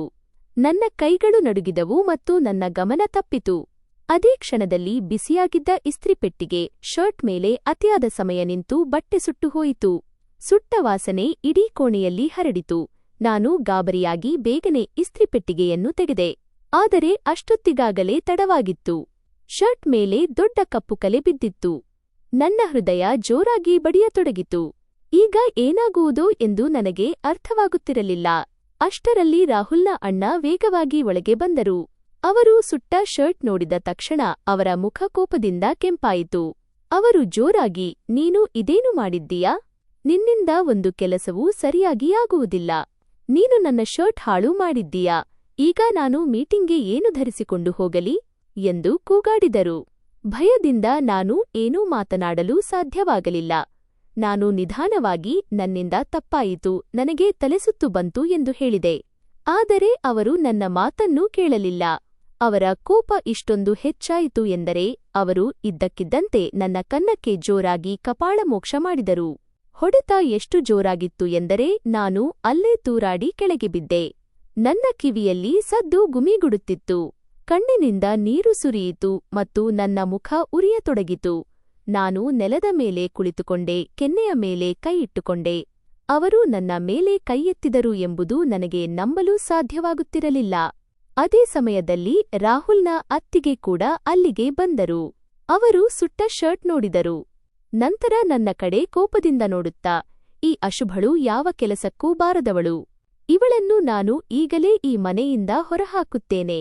ಇವಳನ್ನು ಇಲ್ಲಿಗೆ ಕರೆತಂದಿದ್ದೇ ನೀನು ಮಾಡಿದ ತಪ್ಪು ಎಂದರು. ಅವರ ಮಾತುಗಳು ನನ್ನ ಹೃದಯಕ್ಕೆ ಚಾಕುವಿನಂತೆ ಚುಚ್ಚಿದವು. ನಾನು ಸುಮ್ಮನೆ ಕೆಳಗೆ ಕುಳಿತಿದ್ದೆ. ಅವರು ನಿರಂತರವಾಗಿ ಬೈಯುತ್ತಲೇ ಇದ್ದರು. ಇವಳು ಮನೆಗೆ ಬಂದಾಗಿನಿಂದ ತೊಂದರೆಗಳೇ ತೊಂದರೆಗಳು. ಕೆಲಸವೂ ಸರಿಯಾಗಿ ಆಗುವುದಿಲ್ಲ. ಇವಳಿಂದ ಯಾವುದೇ ಲಾಭವೂ ಇಲ್ಲ. ಅದರ ಮೇಲೆ ಇವಳ ನಾಟಕಗಳು ಬೇರೆ. ನಾನು ಅಳುತ್ತಾ ಅವರನ್ನು ನೋಡುತ್ತಿದ್ದೆ. ಆದರೆ ಯಾರಿಗೂ ನನ್ನ ಪರಿಸ್ಥಿತಿಯ ಬಗ್ಗೆ ಕನಿಕರವಿಲ್ಲದಂತಾಯಿತು.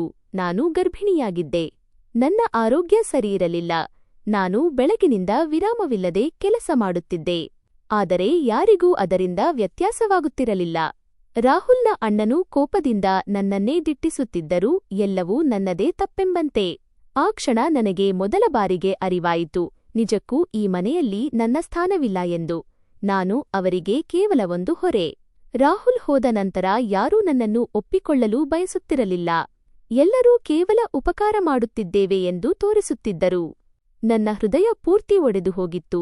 ನಾನು ನಿಧಾನವಾಗಿ ಎದ್ದು ಏನೂ ಹೇಳದೆ ನನ್ನ ಕೋಣೆಯ ಕಡೆಗೆ ಹೋದೆ. ನನ್ನ ಹೆಜ್ಜೆಗಳು ನಡುಗುತ್ತಿದ್ದವು. ಕೆನ್ನೆ ಇನ್ನೂ ನೋವುತ್ತಿತ್ತು ಮತ್ತು ಕಣ್ಣೀರು ನಿರಂತರವಾಗಿ ಹರಿಯುತ್ತಿತ್ತು. ನಾನು ಕೋಣೆಗೆ ಹೋಗಿ ಜೋರಾಗಿ ಅಳತೊಡಗಿದೆ. ನನ್ನ ಒಳಗಡೆ ಈಗೇನೂ ಉಳಿದಿಲ್ಲವೇನೋ ಎಂದು ನನಗೆ ಅನಿಸಿತು. ನಾನು ಸುತ್ತಲೂ ನೋಡಿದೆ. ಆ ಪುಟ್ಟ ಕೋಣೆಯಲ್ಲಿ ಕೆಲವು ಬಟ್ಟೆಗಳಿದ್ದವು. ರಾಹುಲ್ನ ಸೂಟ್ಕೇಸ್ ಇತ್ತು ಮತ್ತು ಅವನ ಫೋನಿತ್ತು. ಇದೇ ನನ್ನ ಜಗತ್ತಾಗಿತ್ತು. ನಾನು ನೆಲದ ಮೇಲೆ ಕುಳಿತು ರಾಹುಲ್ನ ಸೂಟ್ಕೇಸ್ ತೆರೆದು ಅವನ ಬಟ್ಟೆಗಳನ್ನು ಎದೆಗೆ ಅಪ್ಪಿಕೊಂಡೆ. ನಾನು ಜೋರಾಗಿ ಅಳುತ್ತಾ ಯೋಚಿಸತೊಡಗಿದೆ. ಒಂದು ವೇಳೆ ಇಂದು ರಾಹುಲ್ ಈ ಪ್ರಪಂಚದಲ್ಲಿ ಬದುಕಿದ್ದರೆ ನನ್ನೊಂದಿಗೆ ಹೀಗೆಲ್ಲ ಆಗುತ್ತಿರಲಿಲ್ಲ. ಅವನು ನನ್ನನ್ನು ಎಂದಿಗೂ ಈ ಸ್ಥಿತಿಯಲ್ಲಿ ನೋಡುತ್ತಿರಲಿಲ್ಲ. ಅವನು ಯಾವಾಗಲೂ ನನಗೆ ಪ್ರೀತಿ ಮತ್ತು ಗೌರವ ನೀಡಿದ್ದನು. ಇಂದು ಅವನು ಹೋದ ನಂತರ ನಾನು ಪ್ರತಿದಿನ ಅವಮಾನ ಅನುಭವಿಸುತ್ತಿದ್ದೇನೆ. ನಾನು ಬಹಳ ಹೊತ್ತು ಅಳುತ್ತಲೇ ಇದ್ದೆ. ನಂತರ ಇದ್ದಕ್ಕಿದ್ದಂತೆ ನನ್ನ ಮನಸ್ಸಿನಲ್ಲಿ ಬಂತು, ಈಗ ನಾನು ಈ ಮನೆಯಲ್ಲಿ ಇರಬಾರದು ಎಂದು. ಎಲ್ಲಿ ಪ್ರತಿದಿನ ನನ್ನ ಗೌರವ ನಾಶವಾಗುತ್ತದೆಯೋ ಅಲ್ಲಿ ಇನ್ನೂ ಎಷ್ಟು ಸಹಿಸಿಕೊಳ್ಳಲಿ. ನಾನು ಕಣ್ಣೀರು ಒರೆಸಿಕೊಂಡು ನಿಧಾನವಾಗಿ ನನ್ನ ಸಾಮಾನುಗಳನ್ನು ಕಟ್ಟಲು ಪ್ರಾರಂಭಿಸಿದೆ. ನಾನು ನನ್ನ ಕೆಲವು ಬಟ್ಟೆಗಳನ್ನು ಬ್ಯಾಗ್ನಲ್ಲಿ ಇಟ್ಟುಕೊಂಡೆ. ರಾಹುಲ್ನ ಫೋನ್ ಭದ್ರವಾಗಿಟ್ಟುಕೊಂಡೆ ಮತ್ತು ಅವನ ಸೂಟ್ಕೇಸ್ ತೆಗೆದುಕೊಂಡೆ. ನನ್ನ ಕೈಗಳು ನಡುಗುತ್ತಿದ್ದವು. ಆದರೆ ಆ ಸಮಯದಲ್ಲಿ ನನ್ನ ಹೃದಯ ಕಲ್ಲಿನಂತೆ ಗಟ್ಟಿಯಾಗಿತ್ತು. ಏನೇ ಆದರೂ ನಾನು ಈ ಮನೆಯಲ್ಲಿ ಇರುವುದಿಲ್ಲ ಎಂದು ನಿರ್ಧರಿಸಿದ್ದೆ. ನಾನು ಸೂಟ್ಕೇಸ್ ಹಿಡಿದುಕೊಂಡು ಕೋಣೆಯಿಂದ ಹೊರಬಂದಾಗ ರಾಹುಲ್ನ ಅತ್ತಿಗೆ ವ್ಯಂಗ್ಯವಾಗಿ, ಒಳ್ಳೇದಾಯಿತು, ತಾನಾಗಿಯೇ ಹೋಗುತ್ತಿದ್ದಾಳೆ. ನಮಗೂ ಹಾವಳಿ ತಪ್ಪಿತು ಎಂದರು. ನಾನು ಅವರ ಕಡೆ ನೋಡಲೂ ಇಲ್ಲ, ಏಕೆಂದರೆ ಈಗ ನನಗೆ ಉತ್ತರಿಸುವ ಶಕ್ತಿಯೂ ಉಳಿದಿರಲಿಲ್ಲ. ರಾಹುಲ್ನ ಸಹೋದರರೂ ಕೂಡ ಮೌನವಾಗಿ ನಿಂತಿದ್ದರು. ಅವರು ನನ್ನನ್ನು ತಡೆಯುವ ಪ್ರಯತ್ನವನ್ನೂ ಮಾಡಲಿಲ್ಲ. ಇದನ್ನು ನೋಡಿ ನನ್ನ ಹೃದಯ ಮತ್ತಷ್ಟು ಒಡೆಯಿತು. ನಾನು ನಿಧಾನವಾಗಿ ಬಾಗಿಲ ಕಡೆಗೆ ನಡೆದು ಮನೆಯಿಂದ ಹೊರಬಂದೆ. ಹೊರಗೆ ಬಿಸಿಲಿತ್ತಿ. ರಸ್ತೆಯಲ್ಲಿ ಜನರು ಓಡಾಡುತ್ತಿದ್ದರು. ಆದರೆ ನನಗೆ ಏನೂ ಅರ್ಥವಾಗುತ್ತಿರಲಿಲ್ಲ. ನಾನು ಸುಮ್ಮನೆ ನಡೆಯುತ್ತಲೇ ಇದ್ದೆ. ನನ್ನ ಕಣ್ಣುಗಳಿಂದ ನೀರು ನಿರಂತರವಾಗಿ ಹರಿಯುತ್ತಿತ್ತು. ಈಗ ನಾನು ಎಲ್ಲಿಗೆ ಹೋಗಲಿ, ಯಾರ ಹತ್ತಿರ ಹೋಗಲಿ ಎಂದು ಯೋಚಿಸುತ್ತಿದ್ದೆ. ನನ್ನ ಬಳಿ ಮನೆಯಿರಲಿಲ್ಲ, ಆಸರೆ ಇರಲಿಲ್ಲ, ಹಣವೂ ಇರಲಿಲ್ಲ. ಆದರೆ ಆಗ ನಾನು ನನ್ನ ಹೊಟ್ಟೆಯ ಮೇಲೆ ಕೈಯಿಟ್ಟುಕೊಂಡು, ಇಲ್ಲ, ನಾನು ಕುಸಿಯಬಾರದು. ಈಗ ನಾನು ಕೇವಲ ನನಗಾಗಿಯಲ್ಲ, ನನ್ನ ಮಗುವಿಗಾಗಿ ಬದುಕಬೇಕು. ಎಷ್ಟೇ ಕಷ್ಟ ಬಂದರೂ ನಾನು ಯಾವುದೇ ಪರಿಸ್ಥಿತಿಯಲ್ಲೂ ಧೈರ್ಯಗುಂದಬಾರದು ಎಂದುಕೊಂಡೆ.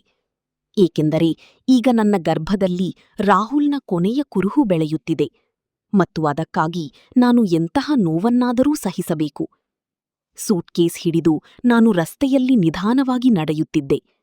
ಆದರೆ ಸತ್ಯ ಹೇಳಬೇಕೆಂದರೆ ನಾನು ಎಲ್ಲಿಗೆ ಹೋಗುತ್ತಿದ್ದೇನೆ ಎಂಬುದು ನನಗೇ ತಿಳಿದಿರಲಿಲ್ಲ. ನನ್ನ ಹೆಜ್ಜೆಗಳು ತಾವಾಗಿಯೇ ಮುಂದೆ ಸಾಗುತ್ತಿದ್ದವು. ತಲೆ ಭಾರವೆನಿಸುತ್ತಿತ್ತು. ಕಣ್ಣೆದುರು ಮಂಜು ಕವಿದಂತಾಗಿತ್ತು ಮತ್ತು ದೇಹದಲ್ಲಿ ಸ್ವಲ್ಪವೂ ಶಕ್ತಿಯಿರಲಿಲ್ಲ. ಬೆಳಿಗ್ಗೆಯಿಂದ ಸರಿಯಾಗಿ ಏನನ್ನೂ ತಿಂದಿರಲಿಲ್ಲ. ಅದರ ಮೇಲೆ ಅತ್ತು ನನ್ನ ಸ್ಥಿತಿ ಮತ್ತಷ್ಟು ಹದಗೆಟ್ಟಿತ್ತು. ಬಿಸಿಲು ಅದೆಷ್ಟು ಜೋರಾಗಿತ್ತಂದರೆ ಉಸಿರಾಡುವುದೂ ಕಷ್ಟವಾಗುತ್ತಿತ್ತು. ನಾನು ಸ್ವಲ್ಪ ದೂರ ನಡೆಯುವಷ್ಟರಲ್ಲಿ ಇದ್ದಕ್ಕಿದ್ದಂತೆ ತಲೆ ಸುತ್ತು ಬಂತು. ನನ್ನ ಕೈಯಿಂದ ಸೂಟ್ಕೇಸ್ ಬಹುತೇಕ ಜಾರಿ ಹೋಗಿತ್ತು ಮತ್ತು ನಾನು ರಸ್ತಬದಿಯಲ್ಲಿ ಕುಳಿತೆ. ನನ್ನ ಹೃದಯ ಜೋರಾಗಿ ಬಡಿಯುತ್ತಿತ್ತು. ಈಗ ಏನು ಮಾಡಲಿ, ಎಲ್ಲಿಗೆ ಹೋಗಲಿ, ಯಾರ ಬಳಿಗೆ ಹೋಗಲಿ ಎಂದು ನನಗೆ ಅರ್ಥವಾಗುತ್ತಿರಲಿಲ್ಲ. ಅವರು ನನ್ನನ್ನು ಕೇವಲ ಈ ಮನೆಯ ಪಾಲನೆ ಮಾಡಲೆಂದು ನೇಮಿಸಿದ್ದರು. ಇದರಿಂದ ನೀವು ಬಂದಾಗ ನಿಮಗೆ ಯಾವುದೇ ತೊಂದರೆಯಾಗಬಾರದು ಎಂಬುದು ಅವರ ಉದ್ದೇಶವಾಗಿತ್ತು. ಆಕೆಯ ಮಾತುಗಳನ್ನು ಕೇಳಿ ನನ್ನ ಕಣ್ಣುಗಳು ತುಂಬಿಬಂದವು. ರಾಹುಲ್ ನನ್ನ ಬಗ್ಗೆ ಇಷ್ಟೆಲ್ಲ ಯೋಚಿಸಿದ್ದನೆಂದು ನನಗೆ ನಂಬಲೇ ಆಗುತ್ತಿರಲಿಲ್ಲ. ಎಲ್ಲರೂ ನನ್ನನ್ನು ಹೊರೆ ಎಂದು ಭಾವಿಸುತ್ತಿದ್ದಾಗ ರಾಹುಲ್ ಮೊದಲೇ ನನಗಾಗಿ ಒಂದು ಸುರಕ್ಷಿತ ಜಾಗವನ್ನು ಸಿದ್ಧಪಡಿಸಿ ಇಟ್ಟಿದ್ದನು. ಪ್ರಿಯಾ ನಂತರ ನನ್ನ ಕಡೆಗೆ ಮತ್ತೊಂದು ಕೀಲಿಕೈಯನ್ನು ನೀಡಿ ಹೇಳಿದಳು, ಇದು ಬೀರುವಿನ ಕೀಲಿಕೈ. ಈಗ ಎಲ್ಲವೂ ನಿಮ್ಮದೇ. ನಾನು ಆಕೆಯ ಬಳಿ ಇನ್ನೂ ಅನೇಕ ವಿಷಯಗಳನ್ನು ಕೇಳಬೇಕೆಂದುಕೊಂಡಿದ್ದೆ. ರಾಹುಲ್ ಈ ಮನೆಯನ್ನು ಯಾವಾಗ ತೆಗೆದುಕೊಂಡಿದ್ದನು, ಯಾಕೆ ತೆಗೆದುಕೊಂಡಿದ್ದನು ಮತ್ತು ಅವನು ನನಗೆ ಏಕೆಂದೂ ತಿಳಿಸಲಿಲ್ಲ ಎಂಬುದು ನನಗೆ ತಿಳಿಯಬೇಕಿತ್ತು. ಆದರೆ ಅವಳು ಬಹಳ ಅವಸರದಲ್ಲಿರುವಂತೆ ತೋರುತ್ತಿದ್ದಳು. ಅವಳು ಕೇವಲ ಅಷ್ಟೇ ಹೇಳಿ, ಈಗ ನೀವು ಚಿಂತಿಸಬೇಡಿ ಎಂದು ಹೇಳಿ ಅಲ್ಲಿಂದ ಹೊರಟು ಹೋದಳು. ನಾನು ಬಾಗಿಲ ಬಳಿ ನಿಂತು ಆಕೆ ಹೋಗುವುದನ್ನೇ ನೋಡುತ್ತಾ ಉಳಿದೆ. ಇಡೀ ಮನೆ ಶಾಂತವಾಗಿತ್ತು. ನಾನು ನಿಧಾನವಾಗಿ ಒಳಗೆ ಬಂದು ಎಲ್ಲ ಕಡೆ ನೋಡತೊಡಗಿದೆ. ಇಷ್ಟು ದಿನಗಳ ನಂತರ ಮೊದಲ ಬಾರಿಗೆ ನಾನು ಒಂದು ಸುರಕ್ಷಿತ ಜಾಗದಲ್ಲಿದ್ದೇನೆ ಎನಿಸುತ್ತಿತ್ತು. ಅಲ್ಲಿ ನನ್ನ ಮೇಲೆ ಕೂಗಾಡುವವರು ಯಾರೂ ಇರಲಿಲ್ಲ. ಯಾರೂ ಹೀಯಾಳಿಸುವವರಿರಲಿಲ್ಲ. ನನ್ನನ್ನು ದೂಡುವವರು ಯಾರೂ ಇರಲಿಲ್ಲ. ನಾನು ನಿಧಾನವಾಗಿ ಸೋಫಾದ ಮೇಲೆ ಕುಳಿತು ಅಳತೊಡಗಿದೆ. ಆದರೆ ಈ ಬಾರಿ ನನ್ನ ಕಣ್ಣೀರು ಕೇವಲ ದುಃಖದ್ದಾಗಿರಲಿಲ್ಲ. ಅದರಲ್ಲಿ ನೆಮ್ಮದಿಯೂ ಇತ್ತು. ರಾಹುಲ್ ಈಗಲೂ ಎಲ್ಲೋ ಒಂದು ಕಡೆ ನನ್ನ ಜೊತೆಗೆ ಇದ್ದಾನೆ ಎಂದು ನನಗೆ ಅನ್ನಿಸುತ್ತಿತ್ತು. ನಾನು ಸ್ವಲ್ಪ ಸಮಯದ ನಂತರ ಎದ್ದು ಒಳಕೋಣೆಗೆ ಹೋದೆ. ಅಲ್ಲಿ ಒಂದು ದೊಡ್ಡ ಬೀರು ಇತ್ತು. ನಾನು ಅದರ ಮುಂದೆ ನಿಂತುಕೊಂಡೆ. ನಂತರ ನಡುಗುವ ಕೈಗಳಿಂದ ಕೀಲಿಕೈಯನ್ನು ಹಾಕಿದೆ. ನಾನು ಬೀರು ತೆರೆದ ತಕ್ಷಣ ನನ್ನ ಕಣ್ಣುಗಳು ಆಶ್ಚರ್ಯದಿಂದ ಅರಳಿದವು. ಅದರೊಳಗೆ ಬಹಳಷ್ಟು ಹಣವಿತ್ತು. ಅಷ್ಟು ಹಣವನ್ನು ನಾನು ನನ್ನ ಜೀವನದಲ್ಲಿ ಎಂದಿಗೂ ಒಟ್ಟಿಗೆ ನೋಡಿರಲಿಲ್ಲ. ಇದು ನಿಜವೋ ಅಥವಾ ಕನಸೋ ಎಂದು ನನಗೆ ಸ್ವಲ್ಪ ಸಮಯ ಅರ್ಥವೇ ಆಗಲಿಲ್ಲ. ನನ್ನ ಕೈಗಳು ನಡುಗತೊಡಗಿದವು. ನಾನು ಹಿಂದೆ ಸರಿದೆ. ನಂತರ ನಿಧಾನವಾಗಿ ಇವೆಲ್ಲವನ್ನೂ ರಾಹುಲ್ ನನಗಾಗಿ ಬಿಟ್ಟು ಹೋಗಿದ್ದಾನೆ ಎಂಬುದು ನನಗೆ ಅರಿವಾಗತೊಡಗಿತು. ಅವನು ಬಹುಶಃ ಮೊದಲೇ ಯೋಚಿಸಿದ್ದಿರಬಹುದು. ಒಂದು ವೇಳೆ ತಾನು ಈ ಜಗತ್ತಿನಲ್ಲಿ ಇಲ್ಲದಿದ್ದರೆ ನಾನು ಯಾರಿಗೂ ಕೈಚಾಚುವಂತಾಗಬಾರದು, ನಾನು ಯಾರ ಅವಮಾನವನ್ನೂ ಸಹಿಸಿಕೊಳ್ಳಬಾರದು ಎಂದು. ನನಗೆ ಇದ್ದಕ್ಕಿದ್ದಂತೆ ರಾಹುಲ್ನ ಪ್ರತಿಯೊಂದು ಮಾತು ನೆನಪಿಗೆ ಬರತೊಡಗಿತು. ಅವನು ನನ್ನನ್ನು ನೋಡಿಕೊಳ್ಳುತ್ತಿದ್ದ ರೀತಿ. ಸಣ್ಣಪುಟ್ಟ ವಿಷಯಕ್ಕೂ ಅವನು, ನಾನು ನಿನಗೆ ಎಂದಿಗೂ ಏಕಾಂಗಿಯನ್ನಾಗಿ ಬಿಡುವುದಿಲ್ಲ ಎಂದು ಹೇಳುತ್ತಿದ್ದುದು ನೆನಪಾಯಿತು. ಆ ಸಮಯದಲ್ಲಿ ನಾನು ಜೋರಾಗಿ ಅಳತೊಡಗಿದೆ, ಏಕೆಂದರೆ ಅವನು ನಿಜವಾಗಿಯೂ ನನ್ನನ್ನು ಒಬ್ಬಂಟಿಯನ್ನಾಗಿ ಮಾಡಿ ಹೋಗಿರಲಿಲ್ಲ. ಹೋಗುವಾಗಲೂ ಅವನು ನನ್ನ ಬದುಕಿಗೆ ಆಸರೆಯನ್ನು ಬಿಟ್ಟು ಹೋಗಿದ್ದನು. ಅಂದು ಮೊದಲ ಬಾರಿಗೆ ನನಗೆ ಅನಿಸಿತು, ಬಹುಶಃ ದೇವರು ನನ್ನ ಪಾಲಿಗೆ ಎಲ್ಲ ದಾರಿಗಳನ್ನೂ ಮುಚ್ಚಿಲ್ಲವೆಂದು. ಬಹುಶಃ ನನ್ನ ಜೀವನ ಇನ್ನೂ ಸಂಪೂರ್ಣವಾಗಿ ಮುಗಿದಿರಲಿಲ್ಲ. ನಾನು ಬೀರುವಿನ ಮುಂದೆ ನಿಂತಿದ್ದೆ ಮತ್ತು ನಿರಂತರವಾಗಿ ಆ ಹಣವನ್ನೇ ನೋಡುತ್ತಿದ್ದೆ. ನನ್ನ ಕೈಗಳು ಈಗಲೂ ನಡುಗುತ್ತಿದ್ದವು. ಮೆದುಳಿನಲ್ಲಿ ಒಂದೇ ವಿಷಯ ಸುತ್ತುತ್ತಿತ್ತು, ರಾಹುಲ್ ನನ್ನನ್ನು ಒಬ್ಬಂಟಿಯಾಗಿ ಬಿಟ್ಟು ಹೋಗಿದ್ದರೂ ನನ್ನ ಬಗ್ಗೆ ಎಷ್ಟು ಕಾಳಜಿ ವಹಿಸಿದ್ದನೆಂದು. ನನ್ನ ಕಣ್ಣುಗಳಿಂದ ನಿರಂತರವಾಗಿ ನೀರು ಹರಿಯುತ್ತಿತ್ತು. ನಾನು ಒಮ್ಮೆ ಬೀರುವನ್ನು ನೋಡುತ್ತಿದ್ದೆ, ಮತ್ತೊಮ್ಮೆ ಆ ಮನೆಯನ್ನು ನೋಡುತ್ತಿದ್ದೆ. ಅಲ್ಲಿ ಪ್ರತಿಯೊಂದು ವಸ್ತುವನ್ನು ಯಾರೋ ಪ್ರತಿದಿನವೂ ನನ್ನ ನಿರೀಕ್ಷೆಯಲ್ಲಿ ಇಟ್ಟಿರುವಂತೆ ಬಹಳ ಎಚ್ಚರಿಕೆಯಿಂದ ಜೋಡಿಸಲಾಗಿತ್ತು. ನಾನು ನಿಧಾನವಾಗಿ ಹಿಂದೆ ತಿರುಗಿ ಕೋಣೆಯಲ್ಲಿದ್ದ ಕುರ್ಚಿಯ ಮೇಲೆ ಕುಳಿತುಕೊಂಡೆ. ನನ್ನ ಹೃದಯ ಬಹಳ ಭಾರವಾಗಿತ್ತು. ಇಷ್ಟು ದಿನಗಳ ಕಷ್ಟ, ಅವಮಾನ, ನೋವು ಏಕಾಂಗಿತನ ಎಲ್ಲವೂ ಒಟ್ಟಿಗೆ ನನ್ನೊಳಗೆ ಉಕ್ಕಿಬರುತ್ತಿತ್ತು. ರಾಹುಲ್ ಇವತ್ತು ನನ್ನ ಜೊತೆ ಇರುತ್ತಿದ್ದರೆ ನನಗೆ ಇಷ್ಟೆಲ್ಲ ಸಹಿಸಿಕೊಳ್ಳುವ ಪರಿಸ್ಥಿತಿಯೇ ಬರುತ್ತಿರಲಿಲ್ಲ ಎಂದು ನಾನು ಯೋಚಿಸುತ್ತಿದ್ದೆ. ಆಗ ಇದ್ದಕ್ಕಿದ್ದಂತೆ ನನಗೆ ಹಿಂದಿನಿಂದ ಯಾರೋ ಧ್ವನಿ ಕೇಳಿಸಿತು. ಆ ಧ್ವನಿ ಬಹಳ ಪರಿಚಿತವಾಗಿತ್ತು. ಎಷ್ಟು ಪರಿಚಿತವಾಗಿತ್ತೆಂದರೆ ನನ್ನ ಹೃದಯ ಒಂದು ಕ್ಷಣ ನಿಂತು ಹೋದಂತಾಯಿತು. ನನ್ನ ಇಡೀ ದೇಹದಲ್ಲಿ ಕಂಪನವಾಯಿತು. ನಾನು ನಿಧಾನವಾಗಿ ಹಿಂದೆ ತಿರುಗಿದೆ ಮತ್ತು ನನ್ನ ಮುಂದೆ ನಿಂತಿರುವ ವ್ಯಕ್ತಿಯನ್ನು ನೋಡಿದ ತಕ್ಷಣ ನನ್ನ ಪಾದದಡಿಯ ನೆಲವೇ ಜಾರಿದಂತಾಯಿತು. ನನ್ನ ಉಸಿರು ಕಟ್ಟಿಹೋಯಿತು, ಕಣ್ಣುಗಳು ಅರಳಿದವು ಮತ್ತು ಕೈಗಳು ನಡುಗತೊಡಗಿದವು. ನನ್ನ ಮುಂದೆ ನಿಂತಿದ್ದ ವ್ಯಕ್ತಿಯನ್ನು ನೋಡಿ ನನ್ನ ಪ್ರಜ್ಞೆಯೇ ತಪ್ಪಿಹೋಗುವಂತಾಯಿತು. ಅವನು ಬೇರೆ ಯಾರೂ ಅಲ್ಲ, ಸ್ವತಃ ರಾಹುಲ್. ಅದೇ ಮುಖ, ಅದೇ ಕಣ್ಣುಗಳು, ಅದೇ ಧ್ವನಿ. ನಾನು ಅವನನ್ನೇ ದಿಟ್ಟಿಸುತ್ತಾ ಉಳಿದೆ. ಇದು ಕನಸೋ ಅಥವಾ ನಿಜವೋ ಎಂದು ನನಗೆ ಅರ್ಥವಾಗುತ್ತಿರಲಿಲ್ಲ. ಎಲ್ಲರ ದೃಷ್ಟಿಯಲ್ಲಿ ಸತ್ತು ಹೋಗಿದ್ದ ವ್ಯಕ್ತಿ ನನ್ನ ಮುಂದೆ ನಿಂತಿದ್ದಾನೆ ಎಂಬುದನ್ನು ನನ್ನ ಮನಸ್ಸು ಒಪ್ಪಿಕೊಳ್ಳಲು ನಿರಾಕರಿಸಿತು. ನನಗೆ ಒಂದೂ ಮಾತು ಆಡಲು ಸಾಧ್ಯವಾಗಲಿಲ್ಲ. ಆಗಲೇ ನನ್ನ ಕಣ್ಣುಗಳ ಮುಂದೆ ಕತ್ತಲೆ ಕವಿಯತೊಡಗಿತು. ಎಲ್ಲವೂ ಮಸುಕಾಗತೊಡಗಿತು ಮತ್ತು ನಾನು ಪ್ರಜ್ಞೆ ತಪ್ಪಿ ಕೆಳಗೆ ಬಿದ್ದೆ. ನನಗೆ ಪ್ರಜ್ಞೆ ಬಂದಾಗ ನಾನು ನನ್ನನ್ನು ಆಸ್ಪತ್ರೆಯಲ್ಲಿ ಕಂಡುಕೊಂಡೆ. ಕೋಣೆಯಲ್ಲಿ ಔಷಧಿಯ ಮಂದವಾದ ವಾಸನೆಯಿತ್ತು. ನನ್ನ ಕೈಗೆ ಡ್ರಿಪ್ ಹಾಕಲಾಗಿತ್ತು ಮತ್ತು ನಾನು ನಿಧಾನವಾಗಿ ಕಣ್ಣುಗಳನ್ನು ತೆರೆಯುತ್ತಿದ್ದೆ. ಆಗಲೇ ನನ್ನ ದೃಷ್ಟಿ ಮುಂದೆ ನಿಂತಿದ್ದ ವ್ಯಕ್ತಿಯ ಮೇಲೆ ಬಿತ್ತು ಮತ್ತು ಅವನನ್ನು ನೋಡುತ್ತಿದ್ದಂತೆಯೇ ನನ್ನ ಕಣ್ಣುಗಳಿಂದ ನೀರು ಹರಿಯತೊಡಗಿತು. ಅವನು ನಿಜವಾಗಿಯೂ ರಾಹುಲ್ ಆಗಿದ್ದನು. ಅವನು ಅಲ್ಲೇ ನಿಂತು ನನ್ನನ್ನೇ ನೋಡುತ್ತಿದ್ದನು. ನಾನು ತಕ್ಷಣ ಎದ್ದು ಹೋಗಿ ಅವನನ್ನು ಬಿಗಿಯಾಗಿ ಅಪ್ಪಿಕೊಂಡೆ. ನಾನು ಅವನನ್ನು ಎಷ್ಟು ಬಲವಾಗಿ ಹಿಡಿದುಕೊಂಡಿದ್ದೆಂದರೆ ನಾನು ಬಿಟ್ಟರೆ ಅವನು ಮತ್ತೆ ಎಲ್ಲೋ ಮಾಯವಾಗಿ ಬಿಡುತ್ತಾನೆ ಎಂಬಂತಾಗಿತ್ತು. ನನ್ನೊಳಗಿನ ಎಲ್ಲ ನೋವು ಹೊರಹೊಮ್ಮುತ್ತಿತ್ತು. ನಾನು ಅಳುತ್ತಲೇ ಇದ್ದೆ ಮತ್ತು ರಾಹುಲ್ ನೀನು ಬದುಕಿದ್ದೀಯಾ, ರಾಹುಲ್ ನೀನು ನಿಜವಾಗಿಯೂ ಬದುಕಿದ್ದೀಯಾ ಎಂದು ಹೇಳುತ್ತಿದ್ದೆ. ಅವನಿಗೂ ನನ್ನ ಮೇಲೆ ಅತೀವ ಪ್ರೀತಿಯಿತ್ತು ಮತ್ತು ಅವನು ನನ್ನನ್ನು ಬಿಗಿಯಾಗಿ ಹಿಡಿದುಕೊಂಡಿದ್ದನು. ಅವನ ಕೈಗಳು ನನ್ನ ತಲೆಯ ಮೇಲಿದ್ದವು ಮತ್ತು ಅವನು ನನ್ನನ್ನು ಶಾಂತಗೊಳಿಸಲು ಪ್ರಯತ್ನಿಸುತ್ತಿದ್ದನು. ಅವನ ಕಣ್ಣುಗಳು ತೇವವಾಗಿದ್ದವು. ಅವನು ನಿಧಾನವಾಗಿ, ನಾನು ರಾಹುಲ್, ನಾನೇ ನಿನ್ನ ರಾಹುಲ್, ನಾನು ವಾಪಸ್ ಬಂದಿದ್ದೇನೆ, ನಿನ್ನನ್ನು ಬಿಟ್ಟು ಎಲ್ಲಿಗೂ ಹೋಗುವುದಿಲ್ಲ, ನೀನು ಚಿಂತಿಸಬೇಡ, ನಾನು ಸತ್ತಿರಲಿಲ್ಲ, ನಾನು ಜೀವಂತವಾಗಿದ್ದೇನೆ ಎಂದು ಹೇಳುತ್ತಿದ್ದನು. ಅವನ ಧ್ವನಿಯನ್ನು ಕೇಳಿ ನನ್ನ ಹೃದಯ ಮತ್ತೆ ಬಡಿದುಕೊಳ್ಳಲು ಪ್ರಾರಂಭಿಸಿದಂತೆ ಆಯಿತು. ಇಷ್ಟು ದಿನಗಳ ನೋವು ಒಂದೇ ಕ್ಷಣದಲ್ಲಿ ಹೊರಬಂತು. ನಾನು ಅಳುತ್ತಲೇ ಅವನನ್ನು ಪ್ರಶ್ನಿಸಲು ಬಯಸಿದ್ದೆ, ಆದರೆ ನನ್ನ ಮಾತುಗಳು ಹೊರಬರುತ್ತಿರಲಿಲ್ಲ. ಅವನು ನಿಜವಾಗಿಯೂ ನನ್ನ ಮುಂದೆ ಇದ್ದಾನೆ ಎಂದು ನಂಬಲು ನಾನು ಅವನನ್ನು ಸ್ಪರ್ಶಿಸುತ್ತಿದ್ದೆ. ಸ್ವಲ್ಪ ಸಮಯದ ನಂತರ ಅವನು ನನ್ನನ್ನು ಎಬ್ಬಿಸಿ ನೀರು ಕುಡಿಸಿದನು ಮತ್ತು ಈಗ ನೀನು ದೌರ್ಬಲ್ಯದಿಂದ ಇದ್ದೀಯಾ, ಮೊದಲು ಮನೆಗೆ ಹೋಗೋಣ, ನಾನು ನಿನಗೆ ಎಲ್ಲವನ್ನೂ ಹೇಳುತ್ತೇನೆ ಎಂದನು. ನಾನು ಸುಮ್ಮನೆ ಅವನನ್ನೇ ನೋಡುತ್ತಿದ್ದೆ. ನಂತರ ನಿಧಾನವಾಗಿ ತಲೆಯಲ್ಲಾಡಿಸಿದೆ. ಆಸ್ಪತ್ರೆಯಿಂದ ಹೊರಬಂದು ಅವನು ನನ್ನನ್ನು ತನ್ನೊಂದಿಗೆ ಅದೇ ಮನೆಗೆ ಕರೆದುಕೊಂಡು ಹೋದನು. ದಾರಿಯುದ್ದಕ್ಕೂ ನಾನು ಅವನನ್ನೇ ನೋಡುತ್ತಿದ್ದೆ. ಇದು ಕನಸೇನಾದರೂ ಆಗಿರಬಹುದು ಎಂದು ನನಗೆ ಭಯವಿತ್ತು. ಅವನು ಕಾರು ಚಲಾಯಿಸುತ್ತಿದ್ದನು ಮತ್ತು ಪದೇ ಪದೇ ನನ್ನ ಕಡೆ ನೋಡಿ ನಗುತ್ತಿದ್ದನು. ನಾವು ಮತ್ತೆ ಒಟ್ಟಿಗೆ ಕುಳಿತಿದ್ದೇವೆ ಎಂಬುದನ್ನು ನಂಬಲು ಅವನಿಗೂ ಸಾಧ್ಯವಾಗುತ್ತಿರಲಿಲ್ಲ ಎಂದು ಕಾಣುತ್ತಿತ್ತು. ದಾರಿಯಲ್ಲಿ ಅವನು ಕಾರು ನಿಲ್ಲಿಸಿ ನನಗಾಗಿ ಊಟ ತಂದನು. ನೀನು ಸರಿಯಾಗಿ ಏನನ್ನೂ ತಿಂದಿರಲಿಕ್ಕಿಲ್ಲ ಎಂದು ಹೇಳಿದನು. ಇಷ್ಟು ದಿನಗಳ ನಂತರ ಅವನು ಮತ್ತೆ ನನ್ನ ಬಗ್ಗೆ ಈ ರೀತಿ ಕಾಳಜಿ ವಹಿಸುತ್ತಿರುವುದನ್ನು ಕಂಡು ನನ್ನ ಮನಸ್ಸು ಒಡೆದು ಹೋಗುತ್ತಿತ್ತು ಮತ್ತು ಅದೇ ಸಮಯದಲ್ಲಿ ಸಮಾಧಾನವೂ ಆಗುತ್ತಿತ್ತು. ನಾವು ಮನೆಗೆ ತಲುಪಿದೆವು. ಹೊರಗೆ ಹಾಲ್ನಲ್ಲಿ ಕುಳಿತು ನಾವು ಒಟ್ಟಿಗೆ ಊಟ ಮಾಡಿದೆವು. ಇಷ್ಟು ದಿನಗಳ ನಂತರ ನಾನು ನನ್ನವರೊಬ್ಬರ ಜೊತೆ ಕುಳಿತಿದ್ದೆ. ಇಲ್ಲದಿದ್ದರೆ ನಾನು ಅಳುತ್ತಲೇ ಒಬ್ಬಂಟಿಯಾಗಿ ಊಟ ಮಾಡುತ್ತಿದ್ದೆ. ಊಟ ಮಾಡುವಾಗಲೂ ನನ್ನ ಕಣ್ಣುಗಳು ಪದೇ ಪದೇ ರಾಹುಲ್ ಮೇಲೆ ಬೀಳುತ್ತಿದ್ದವು.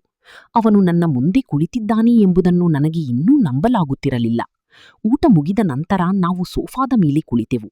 ಆಗ ಅವನು ದೀರ್ಘವಾಗಿ ಉಸಿರು ತೆಗೆದುಕೊಂಡು, ಈಗ ನಾನು ನಿನಗೆ ಎಲ್ಲವನ್ನೂ ನಿಜವಾಗಿ ಹೇಳುತ್ತೇನೆ ಎಂದನು. ಅವನು ತಾನು ಏಕೆ ತನ್ನ ಸಾವಿನ ಸುಳ್ಳು ನಾಟಕವಾಡಿದೀನಿ ಎಂದು ನಿಧಾನವಾಗಿ ಹೇಳಲು ಪ್ರಾರಂಭಿಸಿದನು. ಅವನು ಹೇಳಿದನು, ನಾವು ಇಬ್ಬರೂ ಜೊತೆಗಿದ್ದಾಗ ಒಂದು ದಿನ ದಿಢೀರನೆ ಅಮ್ಮನ ಫೋನ್ ಬಂತು. ಅವರ ಧ್ವನಿ ತುಂಬಾ ಭಯಭೀತವಾಗಿತ್ತು. ಅವರು ಅಳುತ್ತಿದ್ದರು. ಅವರು ನನಗೆ, ಮಗನೇ, ನಿನ್ನ ಅಣ್ಣಂದಿರು ನಿನ್ನನ್ನು ಕೊಂದು ಬಿಡುತ್ತಾರೆ, ನೀನು ತಕ್ಷಣ ಇಲ್ಲಿಂದ ಬೇರೆ ಎಲ್ಲಾದರೂ ದೂರ ಹೋಗು, ಯಾರಿಗೂ ಏನನ್ನೂ ಹೇಳಬೇಡ ಎಂದು ಹೇಳಿದರು. ಅವರ ಮಾತನ್ನು ಕೇಳಿ ನಾನು ಹೆದರಿಕೊಂಡಿದ್ದೆ. ಆದರೆ ನಿಧಾನವಾಗಿ ಅವರು ನನ್ನನ್ನು ಕೆಲಸದವಳಿಗಿಂತಲೂ ಕಡೆಯಾಗಿ ನಡೆಸಿಕೊಳ್ಳತೊಡಗಿದರು. ಬೆಳಿಗ್ಗೆಯಿಂದ ರಾತ್ರಿಯವರೆಗೆ ಮನೆಯ ಎಲ್ಲಾ ಕೆಲಸಗಳನ್ನು ನನ್ನಿಂದಲೇ ಮಾಡಿಸುತ್ತಿದ್ದ ಬಗ್ಗೆ ನಾನು ಅವನಿಗೆ ವಿವರಿಸಿದೆ. ನಾನು ಗರ್ಭಿಣಿಯಾಗಿದ್ದಾಗಲೂ ಹೇಗೆ ಕಷ್ಟದ ಕೆಲಸಗಳನ್ನು ಮಾಡುತ್ತಿದ್ದೆ, ಅವನ ಅತ್ತಿಗೆ ಹೇಗೆ ಸಣ್ಣ ವಿಷಯಕ್ಕೂ ನನಗೆ ಅಪಮಾನ ಮಾಡುತ್ತಿದ್ದಳು ಮತ್ತು ಅವರು ನನ್ನನ್ನು ಎಂದಿಗೂ ಮನುಷ್ಯರಂತೆ ಪರಿಗಣಿಸಲಿಲ್ಲ ಎಂಬ ವಿಷಯಗಳನ್ನು ಹೇಳುವಾಗ ನಾನು ಅಳತೊಡಗಿದೆ. ನನ್ನ ಮಾತುಗಳನ್ನು ಕೇಳಿ ರಾಹುಲ್ನ ಕಣ್ಣುಗಳು ಕೆಂಪಾಗುತ್ತಿತ್ತು. ಅವನ ಅಣ್ಣ ಕೇವಲ ಒಂದು ಶರ್ಟ್ ಸುಟ್ಟು ಹೋಯಿತು ಎಂಬ ಕಾರಣಕ್ಕೆ ನನ್ನ ಮೇಲೆ ಕೈ ಎತ್ತಿದ್ದನ್ನು, ಅವನು ನನಗೆ ಕಪಾಳಮೋಕ್ಷ ಮಾಡಿದ್ದನ್ನು ಮತ್ತು ಅವನ ಅತ್ತಿಗೆ ನನ್ನನ್ನು ಅಪಶಕುನಿ ಎಂದು ಕರೆದು ಮನೆಯಿಂದ ಹೊರಹಾಕಿದ್ದನ್ನೂ ನಾನು ಅವನಿಗೆ ತಿಳಿಸಿದೆ. ಇವೆಲ್ಲವನ್ನೂ ಕೇಳುತ್ತಿದ್ದಂತೆ ರಾಹುಲ್ನ ಕೋಪ ಹೆಚ್ಚಾಗುತ್ತಿತ್ತು. ಅವನ ಮುಷ್ಟಿಗಳು ಬಿಗಿಯಾಗಿದ್ದವು. ಅವನ ಕಣ್ಣುಗಳಲ್ಲಿ ರೌದ್ರಾವತಾರ ಎದ್ದು ಕಾಣುತ್ತಿತ್ತು. ಅವನು ಕೋಪದಿಂದ, ನಾನು ಈಗಲೇ ಅವರ ಬಳಿಗೆ ಹೋಗುತ್ತೇನೆ, ನಾನು ಅವರನ್ನು ಕೇಳುತ್ತೇನೆ, ಅವರು ನಿನ್ನ ಜೊತೆ ಏಕೆ ಹೀಗೆ ಮಾಡಿದರು? ನೀನು ನನ್ನ ಹೆಂಡತಿ, ನಾನು ನಿನ್ನನ್ನು ಅವರ ಜವಾಬ್ದಾರಿಯಲ್ಲಿ ಬಿಟ್ಟು ಬಂದಿದ್ದೆ, ಆದರೆ ಅವರು ನಿನ್ನನ್ನು ಈ ಸ್ಥಿತಿಗೆ ತಂದಿದ್ದಾರೆ ಎಂದು ಹೇಳುತ್ತಾ ಎದ್ದು ನಿಂತನು. ಆದರೆ ನಾನು ಕೂಡಲೇ ಅವನ ಮುಂದೆ ಬಂದು ನಿಂತುಕೊಂಡೆ. ಅವನ ಕೈ ಹಿಡಿದು ಅಳುತ್ತಾ, ಬೇಡ ರಾಹುಲ್, ನೀನು ಎಲ್ಲಿಗೂ ಹೋಗಬಾರದು. ಅವರು ಈಗಾಗಲೇ ನಿನ್ನ ಜೀವದ ವೈರಿಗಳಾಗಿದ್ದಾರೆ. ನೀನು ಬದುಕಿದ್ದೀಯಾ ಎಂದು ಅವರಿಗೆ ಗೊತ್ತಾದರೆ ಅವರು ಮತ್ತೆ ನಿನಗೆ ತೊಂದರೆ ಕೊಡಲು ಪ್ರಯತ್ನಿಸುತ್ತಾರೆ. ನಾನು ನಿನ್ನನ್ನು ಮತ್ತೊಮ್ಮೆ ಕಳೆದುಕೊಳ್ಳಲು ಬಯಸುವುದಿಲ್ಲ ಎಂದೆ. ನನ್ನ ಧ್ವನಿ ನಡುಗುತ್ತಿತ್ತು, ಏಕೆಂದರೆ ರಾಹುಲ್ ಮತ್ತೆ ಯಾವುದೇ ಅಪಾಯದಲ್ಲಿರುವುದನ್ನು ನೋಡುವ ಶಕ್ತಿ ನನ್ನಲ್ಲಿ ಇರಲಿಲ್ಲ. ರಾಹುಲ್ ಇನ್ನೂ ತುಂಬಾ ಕೋಪದಲ್ಲಿದ್ದನು. ಅವನು ಅವರನ್ನು ಸುಮ್ಮನೆ ಬಿಡುವುದಿಲ್ಲ ಎಂದು ಪದೇ ಪದೇ ಹೇಳುತ್ತಿದ್ದನು. ಆದರೆ ನಾನು ಅವನಿಗೆ ಮನವರಿಕೆ ಮಾಡಿಕೊಟ್ಟೆ.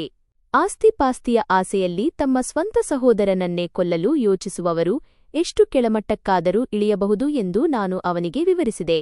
ನಾವು ಅವರಿಂದ ದೂರವಿರಬೇಕು. ನಾನು ಅವನ ಮುಖವನ್ನು ಹಿಡಿದು, ರಾಹುಲ್, ನನಗೆ ಈಗ ನೀನು ಮಾತ್ರ ಬೇಕು. ನನಗೆ ಬೇರೆಯವರ ಜೊತೆ ಯಾವುದೇ ಜಗಳ ಬೇಡ. ನಾನು ನಿನ್ನನ್ನು ಕಳೆದುಕೊಂಡು ಅನುಭವಿಸಿದ್ದೇನೆ. ಆ ನೋವನ್ನು ಮತ್ತೊಮ್ಮೆ ಸಹಿಸಿಕೊಳ್ಳಲು ನನ್ನಿಂದ ಸಾಧ್ಯವಿಲ್ಲ ಎಂದೆ. ನನ್ನ ಮಾತುಗಳನ್ನು ಕೇಳಿ ರಾಹುಲ್ ಶಾಂತನಾಗತೊಡಗಿದನು. ಅವನು ನನ್ನನ್ನು ಅಪ್ಪಿಕೊಂಡು, ಸರಿ, ನಾನು ನಿನ್ನ ಮಾತನ್ನು ಕೇಳುತ್ತೇನೆ, ನಾನು ಕೇವಲ ನಿನ್ನೊಂದಿಗೆ ಇರಲು ಬಯಸುತ್ತೇನೆ ಎಂದನು. ಆನಂತರ ನಾವು ದೀರ್ಘಕಾಲ ಕುಳಿತು ಮಾತನಾಡಿದೆವು. ನಾವು ನಮ್ಮ ಮುಂಬರುವ ಮಗುವಿನ ಬಗ್ಗೆ ಯೋಚಿಸುತ್ತಿದ್ದೆವು.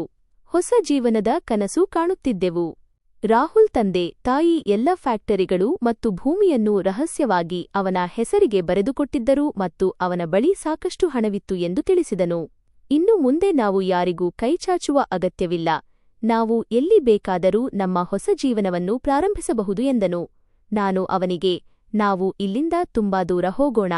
ನಮ್ಮನ್ನು ಯಾರಿಗೂ ತಿಳಿಯದ, ಯಾರೂ ನಮ್ಮನ್ನು ಬೆನ್ನಟ್ಟದ ಮತ್ತು ನಾವು ಭಯವಿಲ್ಲದೆ ಬದುಕುವಂತಹ ಜಾಗಕ್ಕೆ ಹೋಗೋಣ ಎಂದೆ. ರಾಹುಲ್ ಸ್ವಲ್ಪ ಹೊತ್ತು ಸುಮ್ಮನಿದ್ದು, ನಂತರ, ನೀನು ಸಿದ್ಧಳಾಗಿದ್ದರೆ ನಾವು ಅಮೆರಿಕಾಗೆ ಹೋಗೋಣ. ಅಲ್ಲಿ ನನ್ನ ಸ್ನೇಹಿತನೊಬ್ಬನ ಕಂಪನಿ ಇದೆ. ಅವನು ಮೊದಲೇ ನನ್ನನ್ನು ಕರೆದಿದ್ದನು. ನಾನು ಎಂದಿಗೂ ಯೋಚಿಸಿರಲಿಲ್ಲ, ಆದರೆ ಈಗ ಅದೇ ಸರಿಯಾದ ನಿರ್ಧಾರ ಎಂದನು. ಅವನ ಮಾತನ್ನು ಕೇಳಿ ನಾನು ಸ್ವಲ್ಪ ಹೊತ್ತು ಮೌನವಾಗಿದ್ದೆ. ನಂತರ ನಿಧಾನವಾಗಿ, ನೀನು ನನ್ನೊಂದಿಗೆ ಇದ್ದರೆ ನಾನು ಎಲ್ಲಿಗಾದರೂ ಬರಲು ಸಿದ್ಧಳು. ನನಗೆ ಕೇವಲ ನೆಮ್ಮದಿ ಬೇಕು. ಭಯದಿಂದ ದೂರವಾದ ಜೀವನ ಬೇಕು ಎಂದೆ. ರಾಹುಲ್ ನಕ್ಕು, ಇನ್ನು ಮುಂದೆ ನಿನಗೆ ಎಂದಿಗೂ ಯಾವುದೇ ತೊಂದರೆಯಾಗಲು ಬಿಡುವುದಿಲ್ಲ ಎಂದನು. ನಂತರ ನಾವು ತ್ವರಿತವಾಗಿ ತಯಾರಿ ನಡೆಸಿದೆವು. ರಾಹುಲ್ ಈಗಾಗಲೇ ಕೆಲವು ಅಗತ್ಯ ದಾಖಲೆಗಳು ಮತ್ತು ಹಣವನ್ನು ಜೋಪಾನವಾಗಿ ಇಟ್ಟಿದ್ದನು, ಆದ್ದರಿಂದ ಹೆಚ್ಚು ತೊಂದರೆಯಾಗಲಿಲ್ಲ.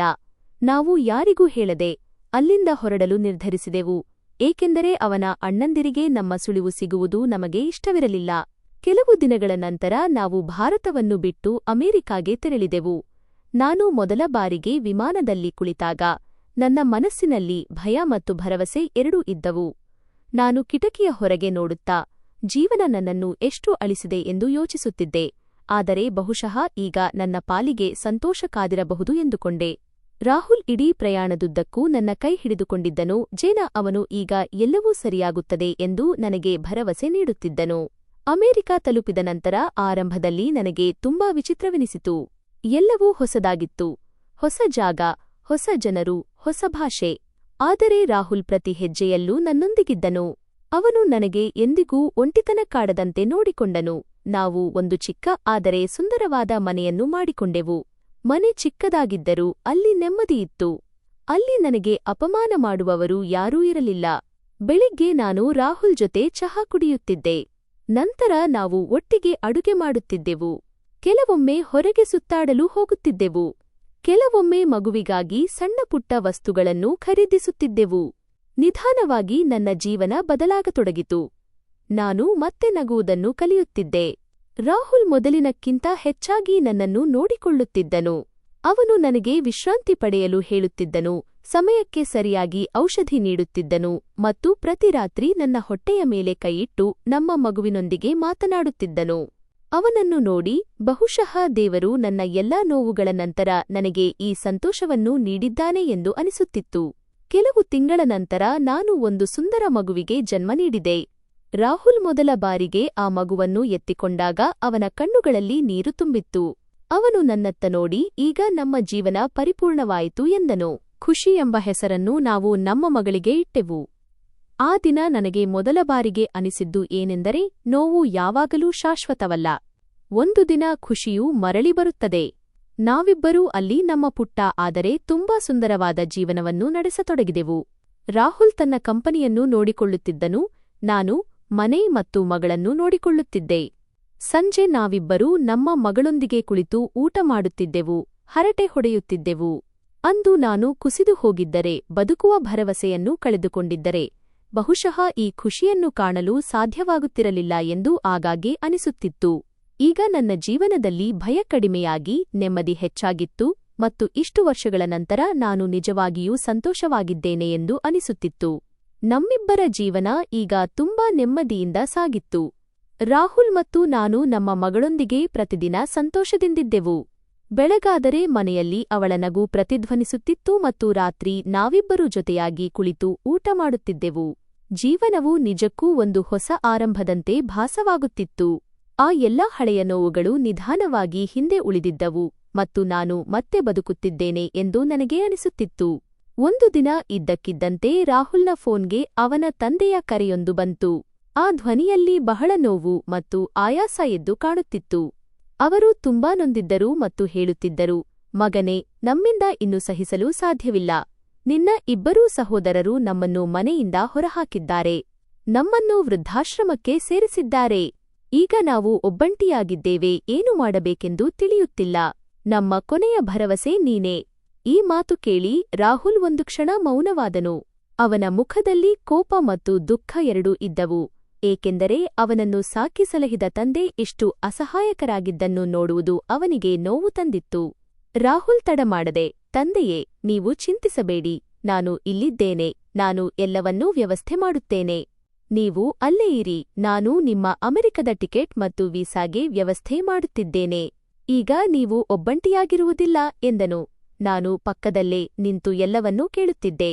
ನನ್ನ ಮನಸ್ಸಿನಲ್ಲಿ ಅನೇಕ ವಿಷಯಗಳು ಓಡುತ್ತಿದ್ದವು, ಆದರೆ ನಾನು ಏನೂ ಹೇಳಲಿಲ್ಲ. ಏಕೆಂದರೆ ರಾಹುಲ್ ತನ್ನ ಹೆತ್ತವರನ್ನು ಅತಿಯಾಗಿ ಪ್ರೀತಿಸುತ್ತಾನೆ ಮತ್ತು ಅವರಿಗಾಗಿ ಏನನ್ನಾದರೂ ಮಾಡಬಲ್ಲನು ಎಂಬುದು ನನಗೆ ತಿಳಿದಿತ್ತು. ಕೆಲವೇ ದಿನಗಳಲ್ಲಿ ರಾಹುಲ್ ಎಲ್ಲ ಸಿದ್ಧತೆಗಳನ್ನು ಮಾಡಿದನು ಮತ್ತು ಅವನ ತಂದೆತಾಯಿ ಅಮೆರಿಕಕ್ಕೆ ಬಂದರು. ಅವರು ವಿಮಾನ ನಿಲ್ದಾಣದಿಂದ ಮನೆಗೆ ಬಂದಾಗ ರಾಹುಲ್ ಬಹಳ ಭಾವುಕನಾದನು. ತನ್ನ ತಾಯಿಯನ್ನು ನೋಡಿ ರಾಹುಲ್ ಅತ್ತನು ಮತ್ತು ಅವನ ತಾಯಿ ಅವನನ್ನು ಅಪ್ಪಿಕೊಂಡು ಬಹಳ ಹೊತ್ತು ಅತ್ತರು. ಮನೆಗೆ ಬಂದ ತಕ್ಷಣ ಅವರು ಮೊದಲ ಬಾರಿಗೆ ತಮ್ಮ ಮೊಮ್ಮಗಳನ್ನು ಎತ್ತಿಕೊಂಡಾಗ ಅವರ ಮುಖದಲ್ಲಿ ಒಂದು ವಿಶೇಷವಾದ ಸಂತೋಷವಿತ್ತು. ಅವರು ಅವಳನ್ನೇ ಪದೇ ಪದೇ ನೋಡುತ್ತಿದ್ದರು, ಮುತ್ತಿಕ್ಕುತ್ತಿದ್ದರು ಮತ್ತು ಇವಳು ನಮ್ಮ ಖುಷಿ, ಇದು ನಮ್ಮ ಸಂಪೂರ್ಣ ಕುಟುಂಬ ಎಂದು ಹೇಳುತ್ತಿದ್ದರು. ಆ ಕ್ಷಣದಲ್ಲಿ ವರ್ಷಗಳ ನೋವು ಒಂದು ಕ್ಷಣದಲ್ಲಿ ಮಾಯವಾದಂತೆ ಭಾಸವಾಯಿತು. ನಿಧಾನವಾಗಿ ಅವರು ನನ್ನನ್ನು ಸ್ವೀಕರಿಸತೊಡಗಿದರು. ರಾಹುಲ್ನ ತಾಯಿ ಮೊದಲೇ ನನ್ನನ್ನು ಸ್ವೀಕರಿಸಿದ್ದರು, ಆದರೆ ಅವನ ತಂದೆ ಸ್ವಲ್ಪ ಶಾಂತವಾಗಿದ್ದರು. ಆರಂಭದಲ್ಲಿ ಅವರಿಗೆ ಸ್ವಲ್ಪ ಸಮಯ ಹಿಡಿಯಿತು, ಆದರೆ ನಾನು ಅವರ ಮಗ ಮತ್ತು ಮೊಮ್ಮಗಳನ್ನು ಎಷ್ಟು ಚೆನ್ನಾಗಿ ನೋಡಿಕೊಳ್ಳುತ್ತೇನೆ ಎಂದು ನೋಡಿದಾಗ ಅವರ ಮನಸ್ಸು ಕರಗಿತು. ಒಂದು ದಿನ ಅವರು ನನ್ನನ್ನು ಹತ್ತಿರ ಕರೆದು ಅತಿ ಮೆಲುಧ್ವನಿಯಲ್ಲಿ, ನೀನು ನಮ್ಮ ಮಗನನ್ನು ನೋಡಿಕೊಂಡಿದ್ದೀಯಾ, ಈ ಮನೆಯನ್ನು ಮತ್ತೆ ಮನೆಯನ್ನಾಗಿ ಮಾಡಿದ್ದೀಯಾ ಎಂದು ಹೇಳಿದರು. ಆ ಮಾತುಗಳನ್ನು ಕೇಳಿ ನನ್ನ ಕಣ್ಣುಗಳು ತುಂಬಿ ಬಂದವು, ಏಕೆಂದರೆ ನನಗೆ ಇಷ್ಟು ಆಪ್ತತೆ ಯಾರಿಂದಲೂ ಸಿಕ್ಕಿರಲಿಲ್ಲ. ಈಗ ನಾವೆಲ್ಲರೂ ಒಂದೇ ಸಣ್ಣ ಆದರೆ ತುಂಬಾ ಸಂತೋಷದ ಕುಟುಂಬದಂತೆ ಇರತೊಡಗಿದೆವು. ಬೆಳಗಿನ ಚಹಾ ಜೊತೆಯಾಗಿರುತ್ತಿತ್ತು. ಸಂಜೆ ಎಲ್ಲರೂ ಕುಳಿತು ಮಾತನಾಡುತ್ತಿದ್ದೆವು ಮತ್ತು ನಮ್ಮ ಮಗಳು ಮನೆಯ ತುಂಬಾ ಓಡಾಡುತ್ತಿದ್ದಳು. ಅವಳ ನಗುವಿನಿಂದ ಇಡೀ ಮನೆ ತುಂಬುತ್ತಿತ್ತು. ರಾಹುಲ್ ಈಗ ತನ್ನ ತಂದೆಯೊಂದಿಗೆ ಕೆಲಸದ ವಿಷಯಗಳನ್ನು ಚರ್ಚಿಸುತ್ತಿದ್ದನು ಮತ್ತು ನಾನು ಅವನ ತಾಯಿಯೊಂದಿಗೆ ಮನೆಯನ್ನು ನೋಡಿಕೊಳ್ಳುತ್ತಿದ್ದೆ.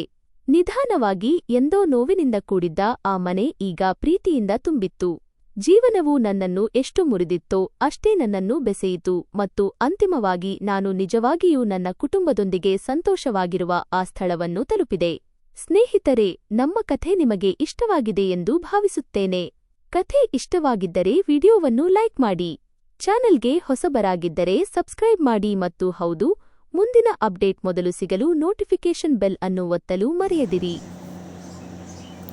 अगर आपको स्टोरी पसंद आई हो तो लाइक, शेयर और सब्सक्राइब करना ना भूलें, ताकि ऐसे ही स्टोरी सिर्फ और सिर्फ मेरे ही चैनल पर मिलेगी आपको.